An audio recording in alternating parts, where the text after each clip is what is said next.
The WBCB Sports Network. Catch the best games from Bucks and Mercer County at WBCBsports.com and our Facebook page. Your home for high school sports is right here at WBCB 1490. The Patriot game from Bob DeMeo Field here at Veterans Park as the Steinert Spartans 3-2 take on the 3-2 Hamilton West Hornets on a beautiful night for baseball. It's about 82 degrees as we get set for first pitch. Thanks to the sponsors making this live stream possible: New Jersey Education Association, and by Haldeman Ford Subaru, the Mercer County Prosecutor's Office, Capital Health System, the Revere Restaurant, the Trenton Thunder, Friends of Marty Flynn, and by the Hamilton Township Education Association, the Italian People's Bakery, Hyundai of Trenton, Saw Funeral Homes, the Trentonian as well. Great to be back with you. Keith Noonan alongside Mercer County Hall of Famer Rich Fisher with you tonight. And an interesting game, Fish. Both of these teams seemingly have been a little bit up and down, but I think one of the main stories here, Fish, is last year the Hornets really struggled with the bats. This year they've got a run differential of 41-28. Yeah, it's like night and day for them this year and last year. And it's kind of like night and day, the matchup that we have tonight. I mean, this is your classic will good pitching stop good hitting matchup, as Steinert has really scuffled scoring runs this year, but they're 3-2. They've won their last 2 games. They've only allowed 2 runs in each of those games. In fact, Steinert has allowed 2 runs or less in 4 of their 5 games, and 5 was the most that they allowed against Lawrence in one of the losses. And as you mentioned, Hamilton putting the runs up at 41 runs per game. That's 8 per game, but they're giving up like over 5 per game. So, will the good arms stop the good bats, or will Steinert's bats come alive against weaker Hamilton pitching? What has it been so far? We don't know, but we have 2 pretty good young pitchers on the mound. Joey Ditta for Steinert. He pitched, his only appearance was against Nottingham. He allowed 1 hit and 3 walks in 4 scoreless innings against the North Stars. So a great job by him. And Bryce Bolognini, sophomore, right? Sophomore? Or Freshman. Freshman Bryce Bolognini, who you told me Mo Masseri loves. Yeah. All he did was throw 4 hitless innings with 6 strikeouts and 2 walks against Princeton. So, I mean, you got 2 young kids that they apparently have pretty good stuff going out there. And, Hamilton, you talk about the kiddie core. Not only do they have the freshmen on the mound, they got at the plate, they got 3 sophomores. Tristan Benet is hitting 500. Andrew Madeline is hitting 467. Jaden Jennings is hitting 417. They're sophomores. If that's not young enough for you, freshman Tyrone Krupe is hitting 500. Yeah. So, I mean, come on. What's going on here? It's like it's like somebody just stuck a needle in these guys and said, thou shalt hit. And they are also stealing bases as usual, as they always do, whether they're hitting or not. 18 stolen bases so far this year, Flash. So, it'll be a big key for Steinert to sort of keep them off the base and hold down their running game. And the other thing is, look, this is a classic matchup. Steinert Hamilton. It's on a big venue here, Veterans Park, DeMeo Field. There's going to be, by the time the lights are turned on, there's going to be a lot of people here, and it's going to be intense, and it's going to be fun. How are the young kids going to react? Are they going to be overwhelmed by it, or are they too young to think anything of it and just say, hey, it's just another game for us? So, I don't know what this is. Yeah, getting set for the national anthem and maybe some other festivities here. It is the Patriot game, so. Yeah, I think they're playing like a Patriot-like song or something. Sounds like some Lee Greenwood. Oh, you're asking me? Kevin Myers is across the way. Our first Patriot game honoree. Kevin Myers. He's in the next room, isn't he? Correct. Across the way in the next room. Oh, I thought you meant like out in center field. No. Let's listen in to Kev. From July 1969 until April 1971. As an E5 sergeant, Wags was stationed in Vietnam from December of 1969 to December of 1970, where he received the Bronze Star and the Combat Infantryman's Badge. Mr. Wagner is involved in the Trenton Select Committee as a board member, as well as the Mercer County Soccer Hall of Fame, the Hightstown High School Athletic Hall of Fame, and the Rider University Baseball Committee. Mr. Wagner is married to his wife Carol, and they have 2 children, daughter Elisa Patton and son Dave Wagner, and 3 grandchildren. Please join me in congratulating Mr. John Wags Wagner as the Steinert High School Patriot Team honoree.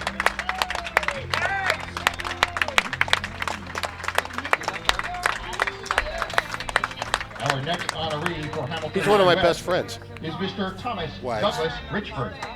Mr. Richford served honorably in the United States Marine Corps, 2nd Division, from January 11, 1965 until January 11, 1971. For his meritorious service, Sergeant Richford received the following medals and recognition: the Armed Forces Expeditionary Medal, the Presidential Unit Citation, the Vietnamese Service Medal, the Vietnamese Campaign Medal, 2 Good Conduct Medals, and the National Defense Service Medal.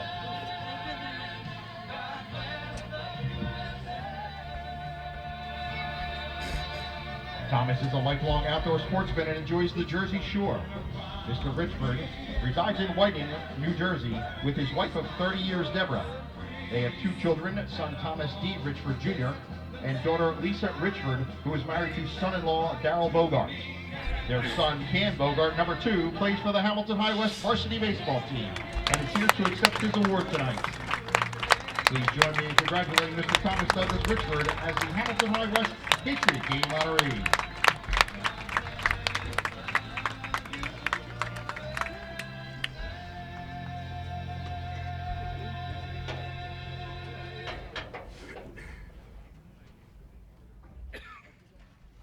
Awesome stuff right there here at the Patriot game, as a couple of honorees being introduced, and I'm sure Rich Fisher will have much more on both of them in a moment. I think he's out there fangirling over one of his best friends in Mr. John Wags Wagner. As you heard him say, he's one of my best friends, and he was very happy for him. The smile on his face, and of course everybody around here with the applause as we get set for the starting lineups. For Steinert, getting the start, Braden Nitty is leading off and playing center field. Jake Pope is hitting second, playing second. Jack Gill is at shortstop hitting third. Ryan Everett, the right fielder, cleaning things up. Christian Finaccio out in left field hitting fifth. Joey Ditta is pitching, and he's also hitting for himself, batting sixth. Jack Lambert in the 7-hole. He's at first base. Ryan Tash getting the start at third base, and Andrew Condurso back behind the plate. As for Hamilton West, the Hornets, A.J. Madalena, and a lot of these guys hitting very, very well to start the season. He's out in center field. Bryce Bologhini is the starting pitcher. He's hitting for himself, hitting in the 2-hole. Mac Mira, the third hitter, he's out in right field.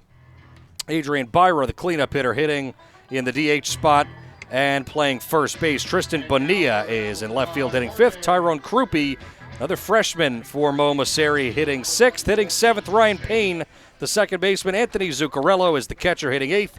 And Jaden Jennings, the shortstop, rounding things out.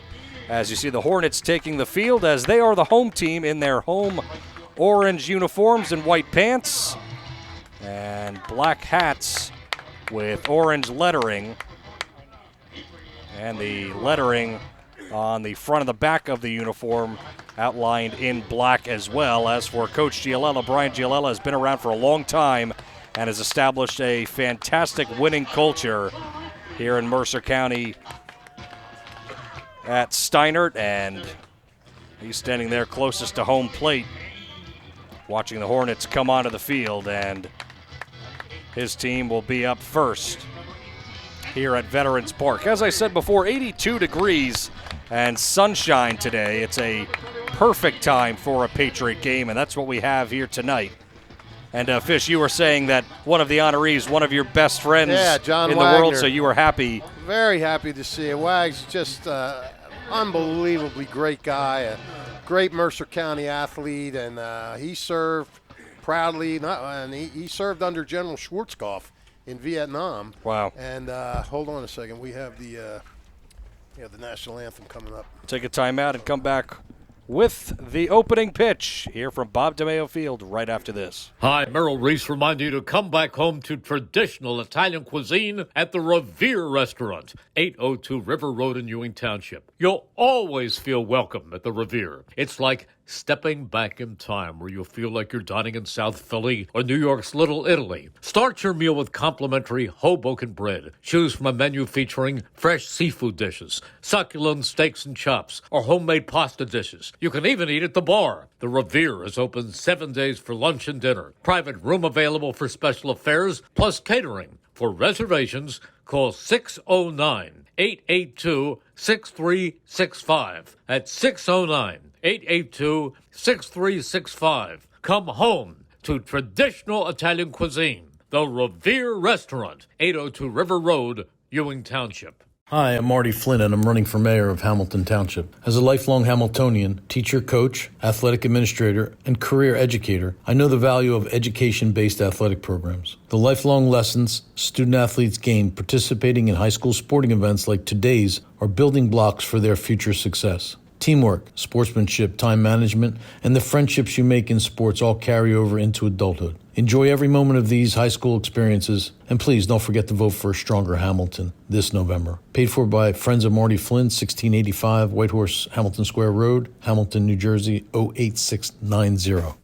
1490 WBCB, Levittown and Trenton, and video stream live at WBCBsports.com. Your home for the best local sports in Bucks and Mercer counties.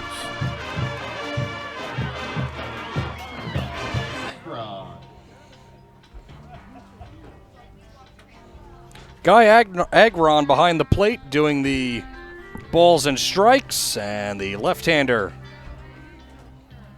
Bologhini getting set, tossing his warm-up tosses, and like we mentioned before, gave the lineups before. Nitti, Pope, Gill, Everett, Finaccio, Ditta, Lambert, Tash, Condurso. As Bologhini, the southpaw, starts to get in some tosses, and both teams 3-2. Steinert and Hamilton West both have done it in completely different ways, as Fish alluded to just a few moments ago. Steinert has wins over Notre Dame, Hillsborough, both 3-2. Then they beat Allentown 4-2. Losses came to Lawrence as Jimmy Mayer made his return. I think that was game number 2 of the season. And Nottingham. So the Lawrence loss came 5-4. Nottingham, they lost 3-1. So all low-scoring games, all the same type of theme. Can they get enough offense to stand up the great starting pitching and the relief pitching that they've gotten? It was that story for the Hornets last season. It was, could their offense generate enough to hold up their great pitching? Instead, it's been the opposite for them this year. They have scored 41 runs, have only given up 28. So they've given up some runs, but they have blitzkrieged a lot of teams with their offense. As we get set for first pitch, and Bologhini, just a freshman, and Momaseri saying that, you know, these 3 or 4 freshmen that are playing this season, he's going to rely on to be key players for them for a long time. Talk about the game and talk to you, like they do on the Phillies games. Nitti will lead things off. I always knew we'd be in the booth together. And Flash, we are honored to have one of tonight's honorees in the booth with us, John Wagner, who, as I mentioned, one of my best friends in the world. And Wags, first of all, congratulations tonight. Hold on, we got the first pitch. Nitti squares the bunt, pulls it back, takes it low. Great honor tonight. What are your thoughts on this whole thing that they do here for the veterans? How nice is it for you guys? It's very nice. I didn't know what to expect because I had heard that they do this, and when they called me the other day to ask if I would be the honoree, they told me it's a very nice ceremony. So I hadn't seen it before tonight, but I heard it was nice, and it was very nice. I was pleasantly surprised. Yeah, and I was too. I didn't know you were getting the award. And Braden Nitti with the single up the middle. Sorry, Flash. Let's just hold up a second, Wise. Do you mind sitting here for a couple batters? No, I'm good. Okay. He could stay as long as he'd like. He's the honoree. Well, his wife is down there. I don't think she'll want him up here as long as You could bring her up, too. his wife, who I was yelling at frantically, and she wasn't looking up at me. Oh, Carol Wagner. Good to get out to a ball game, huh, Wags? Yeah, especially since the weather turned. Oh, beautiful. It'll get lousy again. Oh, of course. It's 82 today. Who knows what it'll be this weekend. Pope takes it high. And you're telling me that they called you just a few days ago? You didn't know about this until recently? Rich Giolella called me. I guess he called me on last Wednesday or so. Wow. Keeping it a secret. Well, no, what that tells me is they think you have no life, Wags, and you'll just drop everything and come over because you got nothing better to do. Phillies aren't winning, so you don't care about watching them tonight. Yeah, for sure.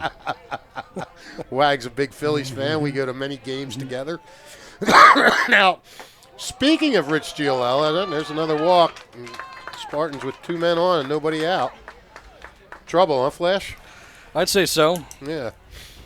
Anyway, is it a true story that while you were in Vietnam, you received an invitation to Rich Giolella's wedding?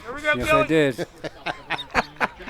Really? And the Red Cross wouldn't let me go. And the Red Cross wouldn't let you go. However, I'm sure he still demanded a wedding gift. Is that correct? What'd you do? Send him a little bamboo doll or something from over there? Actually, I could have sent him the currency that we used, which we called monopoly money, because it was only supposed to be used by the military, so I didn't even have any money. Well, Wags, we all thank you and everybody that was down there. Well, the other guy that was down there tonight, and I understand Bill James just told me his father Bill was honored the first night. His father was part of the blockade during the Cuban Missile Crisis. Yeah, he told me that. Yeah, so we got a lot of heroes here in Hamilton. Well, that's when I was talking to Rick Freeman last night, because he was the one that actually recommended me to Bill James, I found out. And he was telling me that that they not only that they whoop, go ahead. Yeah, runners move up on a wild pitch. We got second and third, nobody out. And, a little bit of trouble for the young freshman hurler right now, Bryce Bognini. So go ahead, Wags. And he was telling me, how nice it was, and that they've been doing it for a while. I didn't realize until tonight that each team provided a veteran. So I said to, when they asked me, I said to Rick, did they run out of veterans that they called me? He said, no, there's plenty of veterans. Yeah, well, I was wondering why you hadn't been called yet, because you're a popular figure in the athletic community. Everybody knew you served, so it's about time they got around to you, buddy. Well, it was nice, and like I said, I didn't know what to expect, but I was told ahead of time that it's a very nice but brief ceremony, and it was. I'm very happy I came. How important do you think it is, Wags, to recognize veterans like yourself and the World War II guys, the few that are left, so the young kids understand what went on in this country? Well, don't forget, the Vietnam veterans were treated a lot differently than. Oh yeah. And it wasn't until the they finally realized that the Vietnam veterans deserved recognition too, that it really expanded, and they didn't really give a whole lot of attention to even World War II veterans, although they respected them and knew about them, but. It wasn't until after Vietnam, I think, that that they realized that all veterans should be recognized, and I'm happy they do it. It's very nice, and it's nice to be acknowledged. It was a part of my life that Right. For better or worse, right? Yeah, exactly. Go ahead, Chopper Flash. to second. Payne charges, throws to first. Run comes in. Nitty scores. 1-0 Steinert with a lead. An RBI bounce out for Jack Gill. Well, Steinert got a run there, but I think for Bologna, it's just important that he got an out. Maybe that'll settle him down a little bit. Got an out and the runner's advanced, but at least he's got somebody out now, and it wasn't really great contact there. So we'll see what happens from here on in. Pope on third, and that brings up Everett. And the one thing that I noticed to both of you is the way that Mercer County, as that one squirts by, but kept in the neighborhood by Zuccarello, how much Mercer County and around this area honors veterans. I mean, I grew up in Flemington. I don't see many of these type of events at all. So this is a special area, and they do take the time a lot of times to honor it. I mean, it must be special for everyone around here. Well, I think that Hamilton Township's Veterans Committee is really the responsible party, because they're responsible for a lot. Veterans Park, and they have a ceremony every year. They have a flag burning ceremony every year. So they deserve the credit. They're the ones that and I just realized tonight that Ronnie Stewart, who's also a Vietnam vet, is on the committee. I saw he was part of the ceremony tonight. But so yeah, I think the Hamilton Patriotic Committee deserves a lot of the credit. We need to get some younger guys on that committee, though, huh? Keep it going. Well, yeah, that's the truth. That's the problem, yeah. So I don't know, maybe some Gulf War guys or something like that. I'm sure they're around. Well, I know, and you both know, I'm sure, that the American Legion is suffering, because a lot of Legionnaires are World War II veterans, and they're not around anymore, and Legions are hurting. I mean, when I played American Legion baseball, I didn't have to pay to play, but they have to charge kids to play, because the Legions, the posts aren't coming up with the money. They don't have enough people contributing like they did before. So and that's hurting Legion, and travel leagues and everything else. People are figuring if they're going to pay money, they're going to do it for travel leagues instead of Legion. So, yeah, it all sort of winds together in that respect. But, Wags, as well, my dad was a World War II veteran in the Navy. And I'm sorry he didn't live long enough to be honored at this thing. He would have loved it. But I have such a deep respect for you guys and what you did for us in this country. And people just don't take the time to think about it. They take it for granted. And, here's one. Bouncing ball up the middle, and it's going to be an RBI hit for Ryan Everett. Yeah, they had the infield pulled in there, and I think maybe if they were playing back, they might have had a chance to make a play on that. But ball got through, and Steinert, who's struggled offensively, has to feel good about this quick start here, 2-0. You're representing Wags. Maybe you're the lucky charm here for these guys. Well, I've known Brian Giolello since he was born, so I mean, it's not too hard to root for him. Yep, you have, and you know Braden Nitty, and that's all all the part Nitties. of, that's right. Yeah, that's all part of the Artery clan and everything like that. So, and while we got you, Wags, this Mercer County Soccer Hall of Fame is Saturday night. How are we looking for ticket sales? Is it another sellout?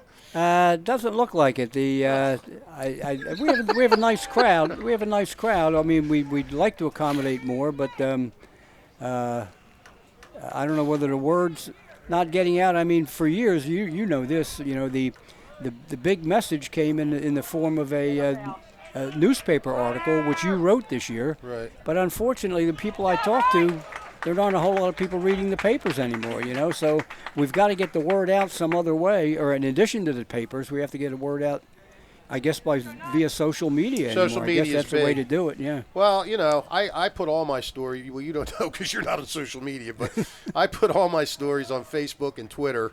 I put that up. I had one about the Steinert 75 team getting in. I put that up, and, hopefully people see it there, and I think it does make a difference, because when you look at stories that are trending, that Steinert 75 story wasn't even in the top 10 for community news. As soon as I put it on Facebook, it's up to number 2. Yeah. So that's It is incredible. Social media is the way to go. So but the people that are reading social media are the younger people. The people that are my age, played maybe and coached in the 70s and 80s. They're not on social media. Right. So we got to figure out a way to get the word to them, because once they find out, you've been to that dinner how many times. Once they find out, it's a great night, and 4 teams are getting in. I can't believe the word of mouth wouldn't go with 4 teams that are getting in. Well, one of them is my team, from Notre Dame in 75. I think we have 5 or 6 people coming. They don't live around here anymore, so it was one guy's coming from Washington, one guy's coming from Maryland,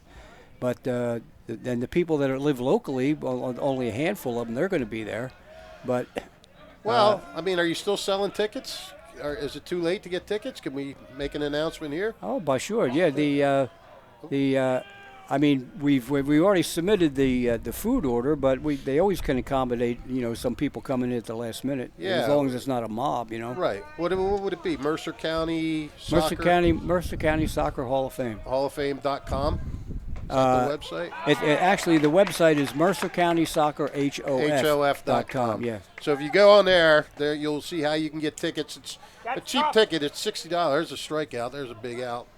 Getting Finaccio out of the way. Yep.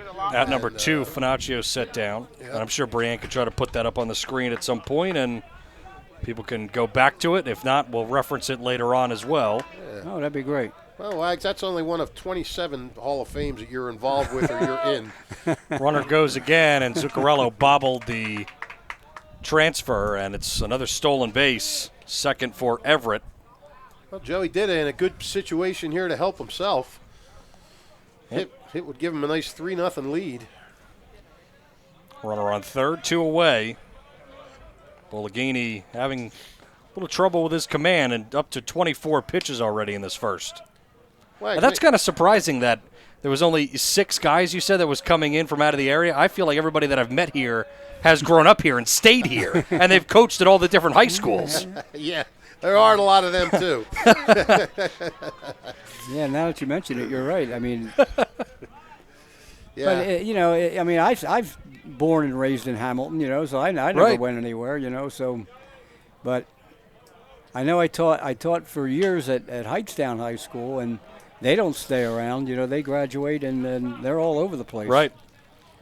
Yeah, Hamilton's a funny place because people do go away, but boy, I've noticed that, yeah. How many people stay? And I mean, I've covered kids and their kids and their grandkids, and it's one after another. They leave, but they stay. Yeah, it's a nice community. I mean, Yeah, I'm like you. I'm been here the whole time, except for a little jaunt out to the Berg there for a little while. Very true. But, Which you love it out there, don't you? Where in Chambersburg or Hamilton? Pittsburgh, he's talking Pittsburgh. No, I meant Yeah. Chambersburg. Oh, wow. Pop up right side. Second baseman Payne is under it, makes the catch, and that ends the inning. Well, it could have been worse, huh? They gave up 2. Yeah, absolutely. Yeah. 2 runs on a couple of hits, and Gill and Everett pick up RBIs as the Hornets coming up in a 2-0 hole on the WBCB Sports Network. This is Merrill Reese reminding you that Haldeman Ford Subaru on Route 33 in Hamilton Township is more than just a great place to purchase a new Ford Subaru or pre-owned car or truck. Their collision and service centers services all makes and models and specializes in fleet service. Haldeman's Collision Center is renowned for their work. It's a state-of-the-art facility, all insurance accepted, free estimates and loaner cars available, and one of the friendliest staffs around. From small dents to major repairs on any make or model, it's Haldeman Ford Subaru Collision Center, Route 33 in Hamilton Township. They're good! 1490 WBCB Levittown and Trenton, and video stream live at WBCBsports.com. Your home for the best local sports in Bucks and Mercer counties.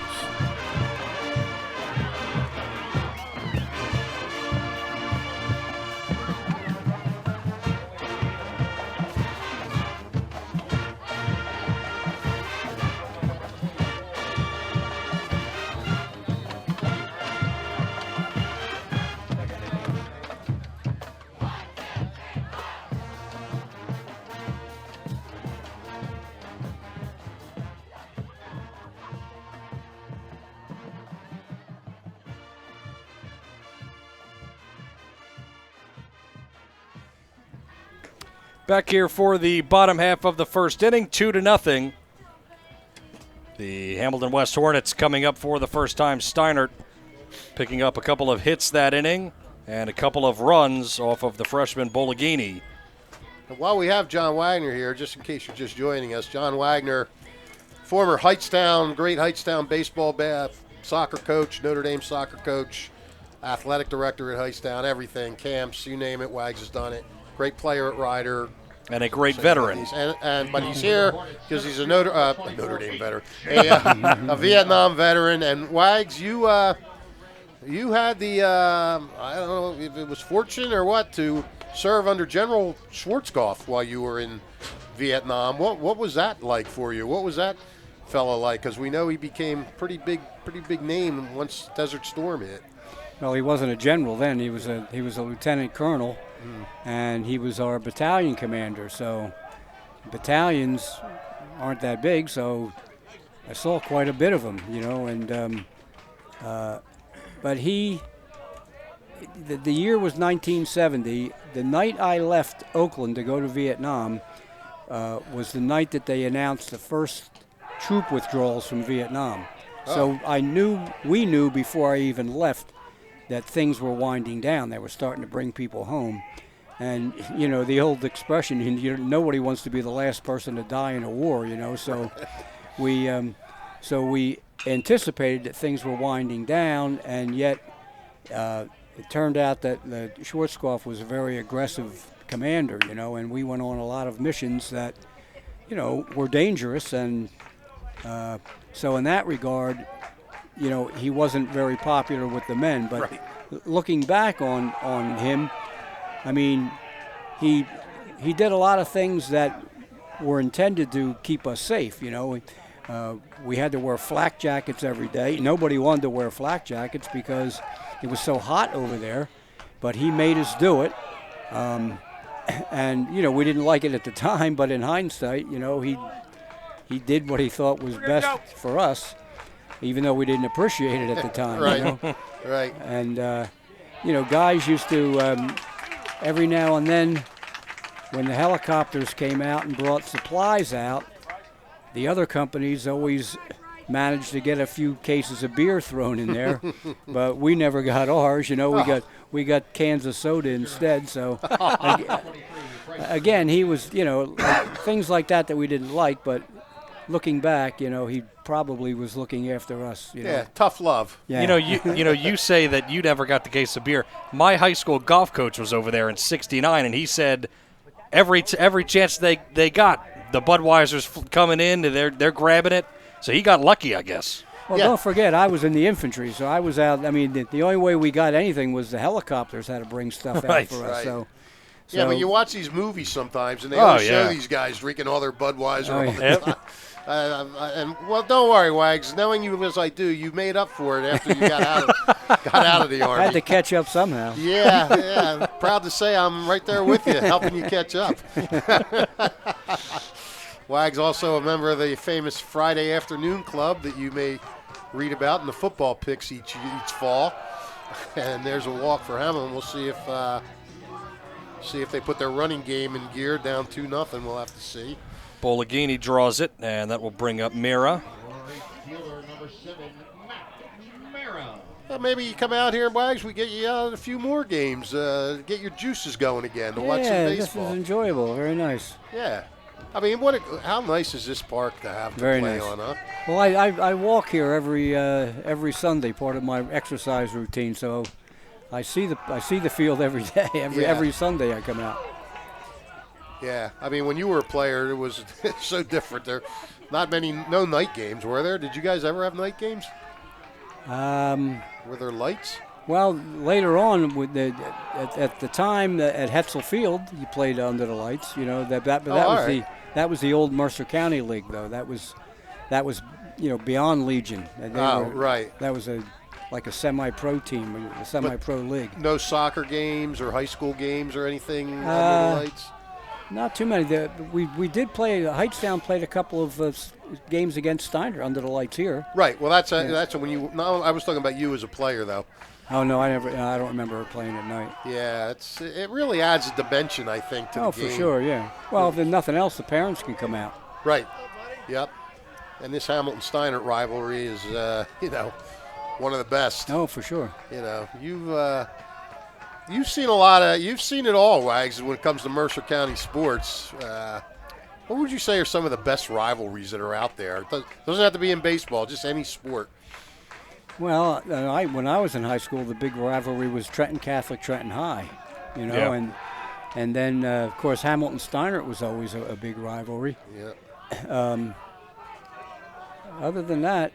Well, I think like Trenton Ewing basketball, maybe, Yeah, not so much at that time, but since then, you're right. Yeah. No, I'm talking about as the years have gone on. Oh, for sure, yeah. Some of these ones that really sustain themselves. I mean, this Steinert-Hamilton rivalry has just stayed solid throughout. And I think a lot of it has to do with what we talked about. A lot of parents, kids are playing, and the parents played for these teams, and everything else. It's just exactly. It's born into their soul. It seems like no matter how good these two teams are, as Mira strikes out, there's always a great game. Even if the teams aren't having great years, this rivalry that's in front of us, always fun to watch in baseball. Well, they look forward to the games, I'm sure, and these kids aren't neighborhood rivals right now, but when they play in the summer, they are. They play on the same teams in the summer. Yeah, a lot of it. Byra up now with 2 out. Joey Ditta working his first inning, and a curve that didn't snap at all on a back pick by Condurso, and Lambert tried to apply the tag, but too late. Bologhini on first after he walked. Byra hitting .364 with a run batted in. Wags, if you need a late note for Kyle Wagner, I'll be glad to write one for you. Well, she's sitting with the GLL, so she's probably doing fine. Oh, okay, so she's happy then. Distracted a bit, yes. Yes.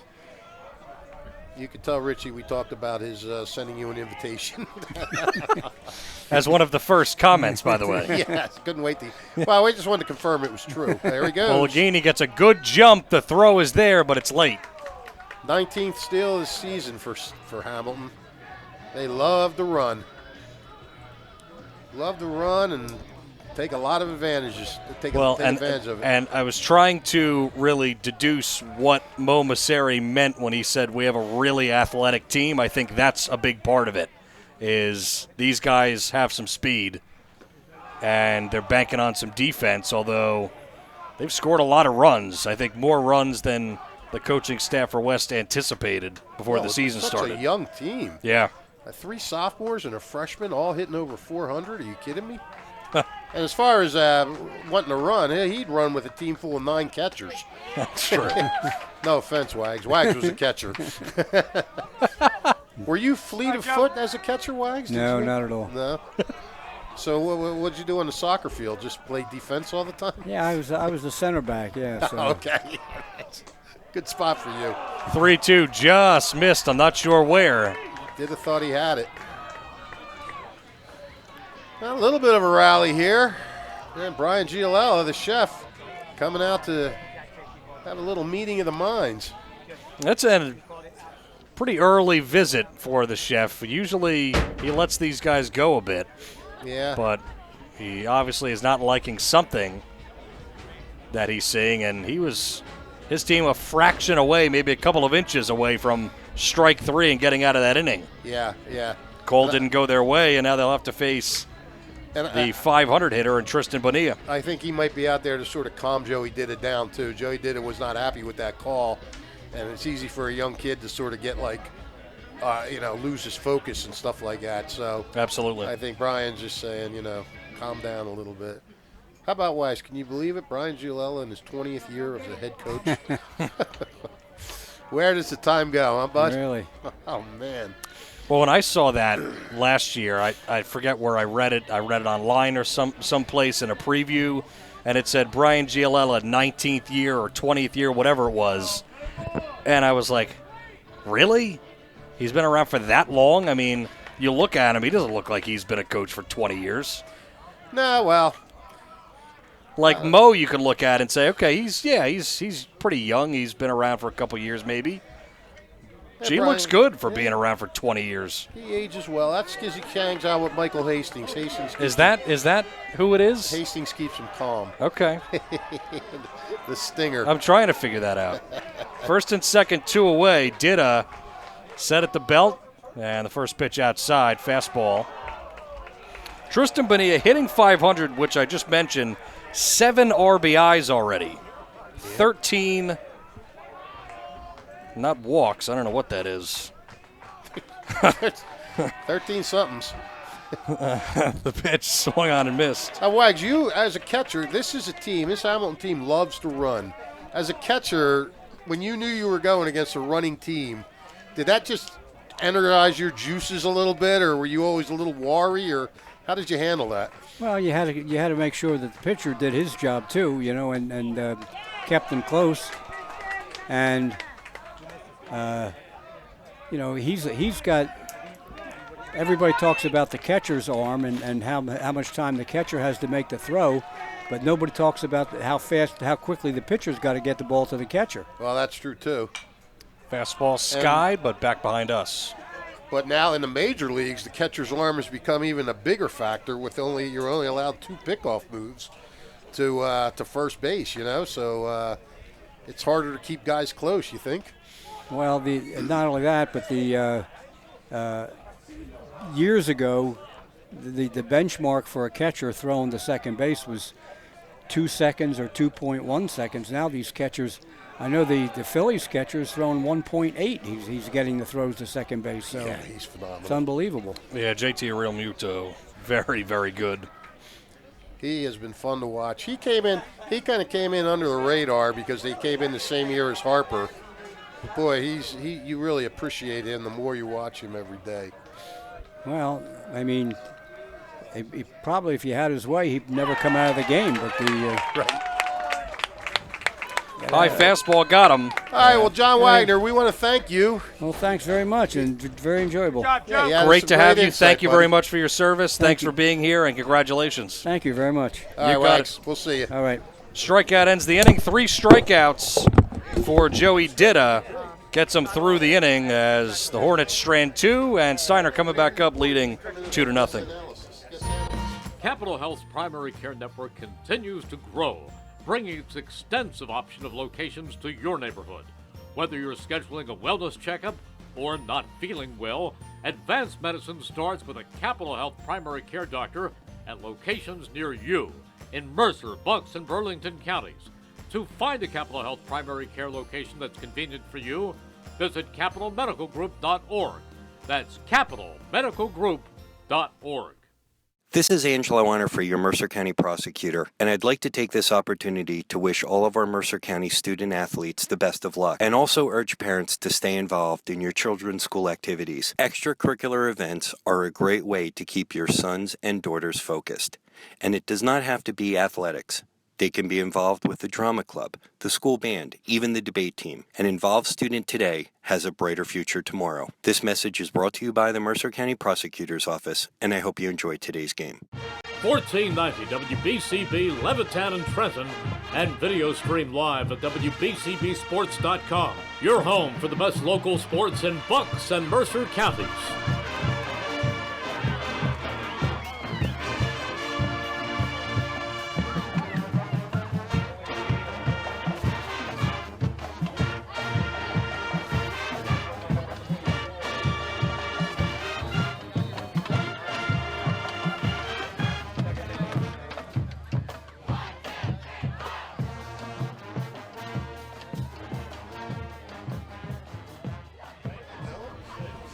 On to the top half of the second inning. Keith Noonan, Rich Fisher, and we thank John Wagner, the honoree tonight here at the Patriot game.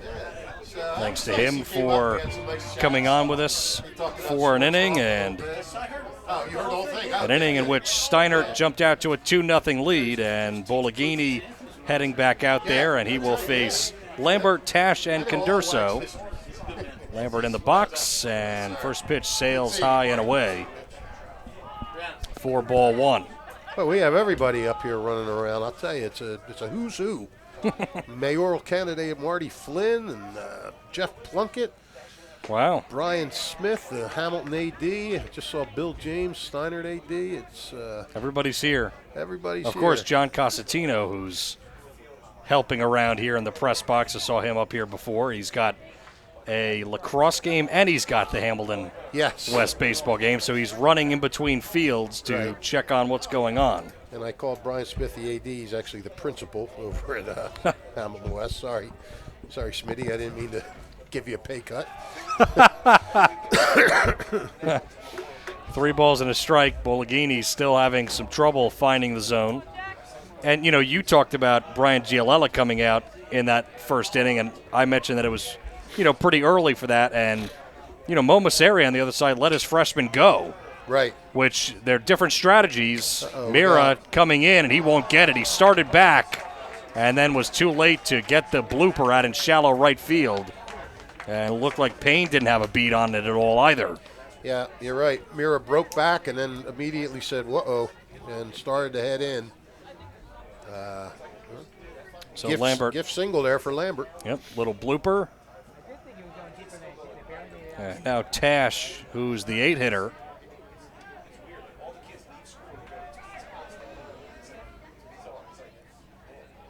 And the first pitch. Tash squares the bunt, and it's spiked in the dirt with a fastball. That certainly, to me, looked like Bologhini with an overthrow that time. Mm-hmm. He's excited. He's getting in his stretch. Tash is down talking to Brian Giolella.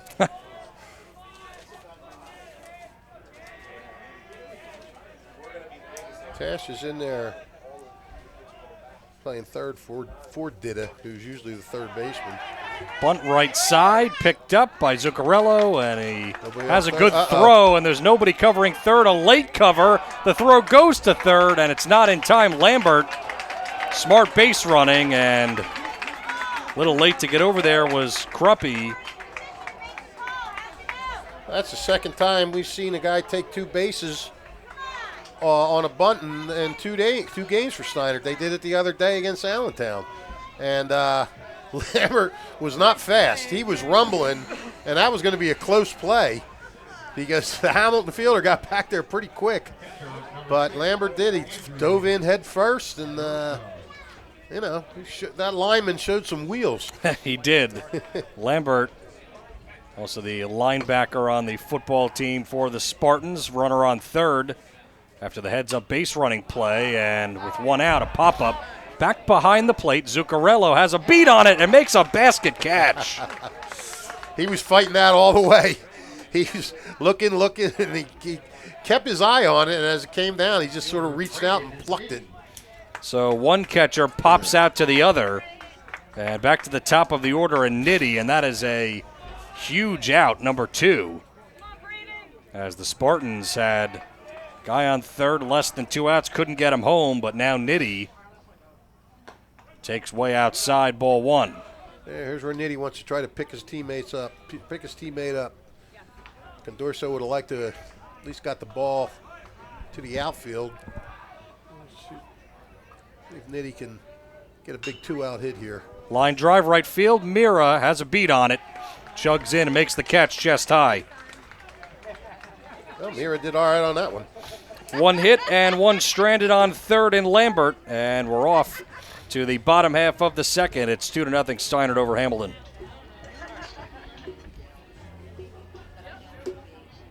Fly a rocket, save the tigers, hike the mountains of Peru. There is nothing we can't do when we read. April is School Library Month. School libraries are magical places where students fall in love with reading and learning. NJEA members honor the important role that school librarians play in cultivating creativity and supporting student success. New Jersey schools are #1 in the nation because we prepare students to be successful in school and in life. This message is sponsored by the New Jersey Education Association and this radio station. Today's game brought to you by the Hamilton Township Education Association. Want to wish all of their students the best of luck. This message brought to you by the Hamilton Township Education Association. Retirees welcome for full-time teaching positions at HTSD. Visit htsdnj.org to learn more. Hamilton Township Division of Health offers a variety of free services to keep you and the community healthy. It's recommended that everyone stays up to date on their recommended vaccines. Are you or a loved one homebound? The division's caring nurses can bring the vaccine to you. Families who are underinsured or uninsured, the division offers free routine vaccinations for children. Most residents in Mercer County can take advantage of free clinics. And the staff at Hamilton Township Division of Health are excited and proud to serve the Hamilton community. Visit their website, hamiltonnj.com/health. And check out the Italian People's Bakery on 63 Butler Street for the rolls, the deli meats, and, of course, the pastries. They offer catering as well. 63 Butler Street. It's the Italian People's Bakery since 1936. Leading off for your Hornets, third baseman Tyrone Kruppe, and then Ryan Payne and Anthony Zuccarello due up for West as they'll face Joey Dida, who they had a little bit on the ropes in that first inning. There were a lot of pitches. All right, Joe. 33. 33, yep. Yep. Yeah, that's interesting. He's thrown. Bolognini's thrown as many pitches in 2 innings as he's thrown in 1, and yet he's the one that's got the 2-0 lead. Right. Foul straight back over us. Oh, courtesy of Barbara. She not only brings me pens or my phone when I need it, but yes. If you listen to our interview with Wags and you wanted to give a phone call for tickets for the Hall of Fame banquet, Soccer Hall of Fame banquet, it is call Bruce at 609-731-5906. And in case you're unaware, the teams that are getting in are all state championship teams from 1975. Lawrence, Ewing, Notre Dame, and Steinert all won state championships that fall. And they're all getting in, along with former Trenton State coach Gary Henley, former Mercer AD Al Leister, former Princeton High and Rutgers great Saskia Weber. So there's some good individuals getting in as well. And again, it's a great event. It's very funny. Hosted by Bird. It's Charlie Inverso and Bird Fink are the DJ, or not the DJs, the MCs. And it's not your typical banquet that you're kind of snoring midway through it. It's these guys keep it going, and they're funny. So again, contact Bruce Angerbrandt, 609-731-5906. 3 balls, 2 strikes. Count runs full. Joey Ditta going back behind the mound. Trying to collect himself to lead off the inning. Krupe, freshman, hitting .500 in the early goings. 5 runs batted in. And he swings and misses at a pitch in tight, running in on him. 4th strikeout for Joey Ditta. Yeah, ball is out. So he's either walked a guy or struck him out. No wonder his pitch count's so high. Jeez. No one has made contact yet. It was similar to Max Scherzer the other night for the Mets. He threw 97 pitches in just 5 innings of work. Seemed like he had a full count on every batter.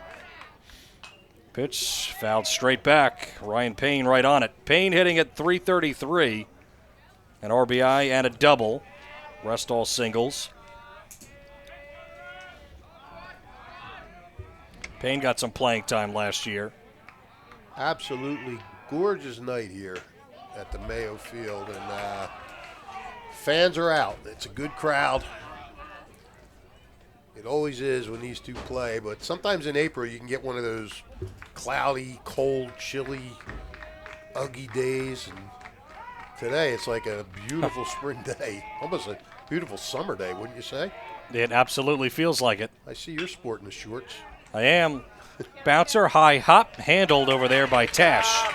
And a good throw to the chest of Lambert. 5-3 put out, 2 away. Oh, there you go. You can put the ball in play against him. Took him 3 pitches there to get him out, so I think he needs some. He's going to need a few more at bats like that, or he's going to be out of here after 3 or 4 innings.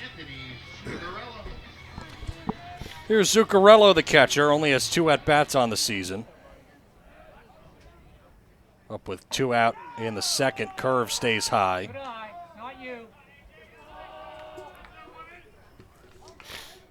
Zuccarello, another, wait for it, freshman. Yeah, this is amazing, isn't it? Well, that's what I was talking to Mo before the game, and I said, I mean, this has to bode well for, Hamilton West in general in the years. I know that, as a coach, you want to think about just this game and not necessarily even this year, but in future years, I mean, this has to be great. And, he was like, listen, it's great to have the young guys, get playing time at this level. But of course, his focus is always on, you got to be focused on this game and can't be thinking about that kind of stuff. No, he doesn't want to use youth as an excuse. No. He wants to, hey, you're going to win with what you got. It's kind of the mindset, the mantra, as it were. Is that what you call it? Mantra? Mantra, yes. Another walk. Fastball stays low, and it is the 3rd walk issued by Ditta. Does have a senior leader in Mac Mira. Yes. who is actually going to Catholic University yep. next year. And that's interesting because he is actually the Eilbacher twins over at Notre Dame. Logan and Lance Eilbacher are also going to Catholic University. And he is, his mom just told me on the way in that Mac is rooming with one of them. I don't know if it's Lance or Logan. That's awesome. So Mercer County will be well represented at Catholic University next year. Fantastic. You love to hear it, right? Oh, yeah. Jaden Jennings fouling the first pitch away.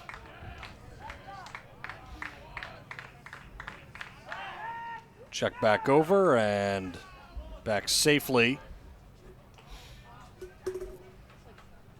is the pinch runner.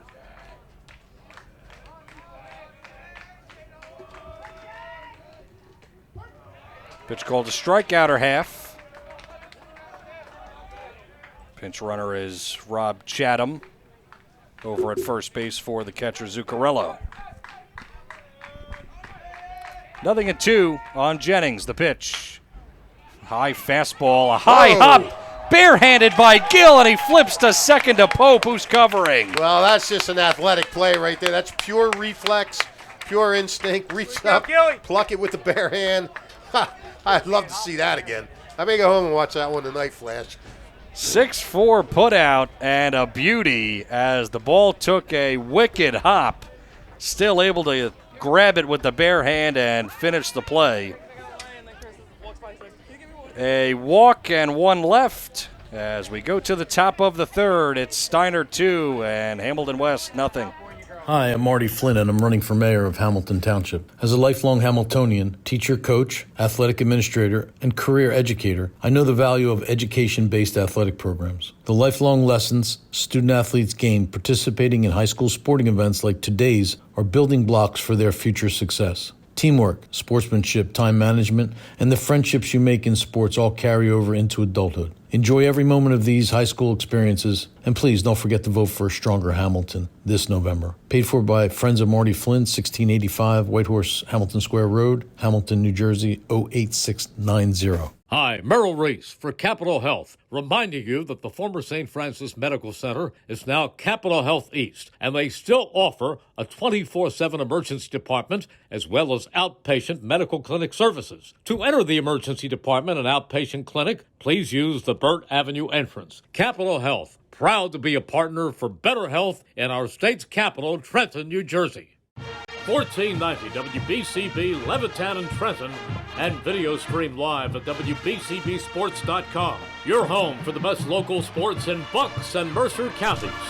Jake Pope will lead it off for Steinert as they have a 2-0 lead. They scored 2 in the first, and Joey Ditta has pitched around a little bit of trouble and has held the Hornets off the board. Bryce Bologhini gets set and throws a curve in the dirt.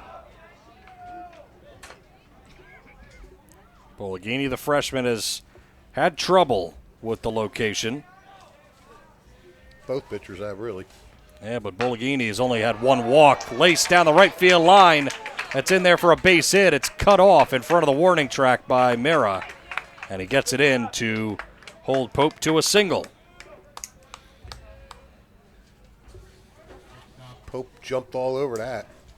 Pulled it into right field. Yep, went down and got it.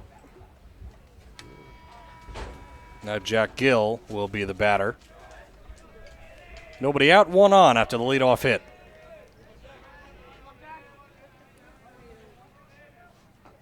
First pitch in the dirt once again.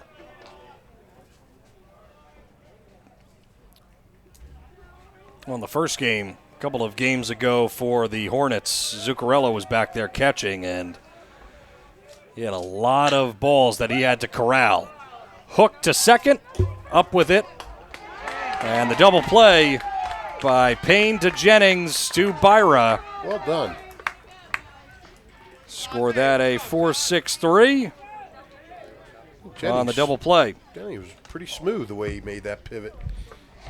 A tough glove over there by Payne. Had to kind of grab it on the short hop. Yes, exactly. Grab it, yeah, he kind of smothered it and then turned and made the flip, strong enough flip to give Jennings in time to make the relay. Now Everett's up.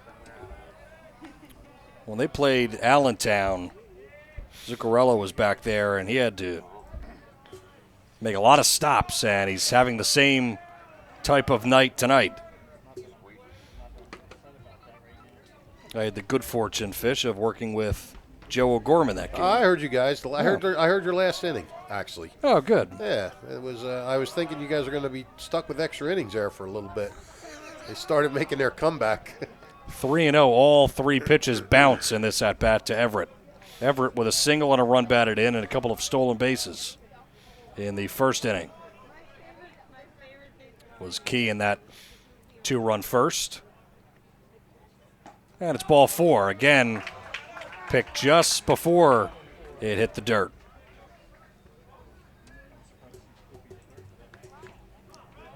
I think we may be here for a while tonight, buddy. What would give you that impression? A lot of pitches. A lot of pitches, a lot of base runners. This will be the 40th pitch for Bologhini. Left-hander comes set as he faces Christian Finaccio. First pitch. Once again, in the dirt. Yeah. I don't think Finaccio will be swinging anytime soon. 5 straight out of the zone. Right. At least,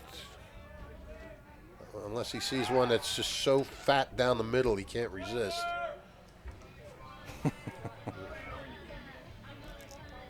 Even then, I think you see a strike. Oh, I agree. Yeah. I agree. But who knows?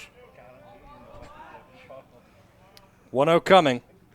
In the dirt again. Stopped nicely again by Zuccarello. Yeah, now you keep the bat on your shoulder for sure. And out comes the pitching coach. Matt Mayo. Knees. Couldn't resist. Oftentimes you can't. Well, it's just like the guy did in Officer and a Gentleman, right, with Richard Gere. Oh, yeah. Mayonnaise. What a great movie that was. Of course. Why? Because it's old? It is fairly old. Yes, it is. But it's in color. Which is a big selling point. Yeah, yes. that's a big upgrade for me. Correct. Once you start getting into the... You don't like Turner Classic Movies. You don't like that Humphrey Bogart and Edward G. Robinson and all that. It's a bit outdated for me. You kids. You don't know what good is. 2-0 count. Runner goes. Zuccarello comes up firing, and it's not in time. Good throw by Zuccarello. Yeah, not a bad throw. He just had a really good jump. 3-0 now. That's 2 down. Yeah, I got to say, I'm a little surprised they ran with his control being the way it is. I figured you'd see if you could wait out a walk and just get him up that way. It's Everett's 3rd stolen base of the game, and it's a 3-0 count. Fastball is low. I guess maybe the game plan was if we could steal Now a base. it's a 3-1 count. Oh, called it a strike? Supposedly. Right. Maybe the count was wrong on the clock. At any rate, it is 3-1. The pitch to Finaccio. The scoreboard. My apologies. I'm thinking about the pitch clock. I'm thinking about a lot of things. I know, yeah. We're in the 4th quarter. Well, Finaccio does wait out the walk, as Fish had suggested. Maybe you do. And now here's Joey Ditta, 1st and 2nd, 2 away. Did it again with a chance to help himself. Here we go, Data. It was up in the 1st inning with a runner on 3rd. Popped out. Ball 1 again, low.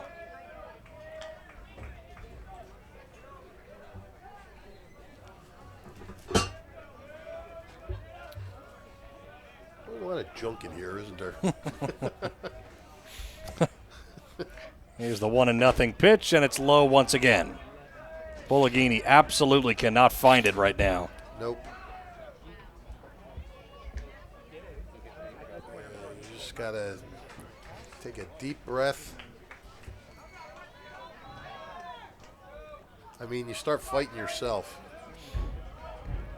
And again, hey, this is a big spot for a freshman. Mm-hmm. As far as regular season games go, this is big. Steinert Hamilton at the park, at the Mayo Field. Both teams on a little bit of a winning streak. Both teams are really trying to build some momentum. Yep. With this game, having won their last two, both of them. 3-0 is in danger of walking 3 straight to load the bases. Not that time. Strike over the outer half. Now, do you tell them to take, or do you give them the green light on this one? I would have them take. I'd give them the green light. Okay. First and second, 2 out. If he's selective. And he does swing, and he pops it up right side, and it gets out of play. The reason I said green light is because 3-1, he's got to come in with something. He doesn't want to walk you. So you know he's going to come in with a pitch.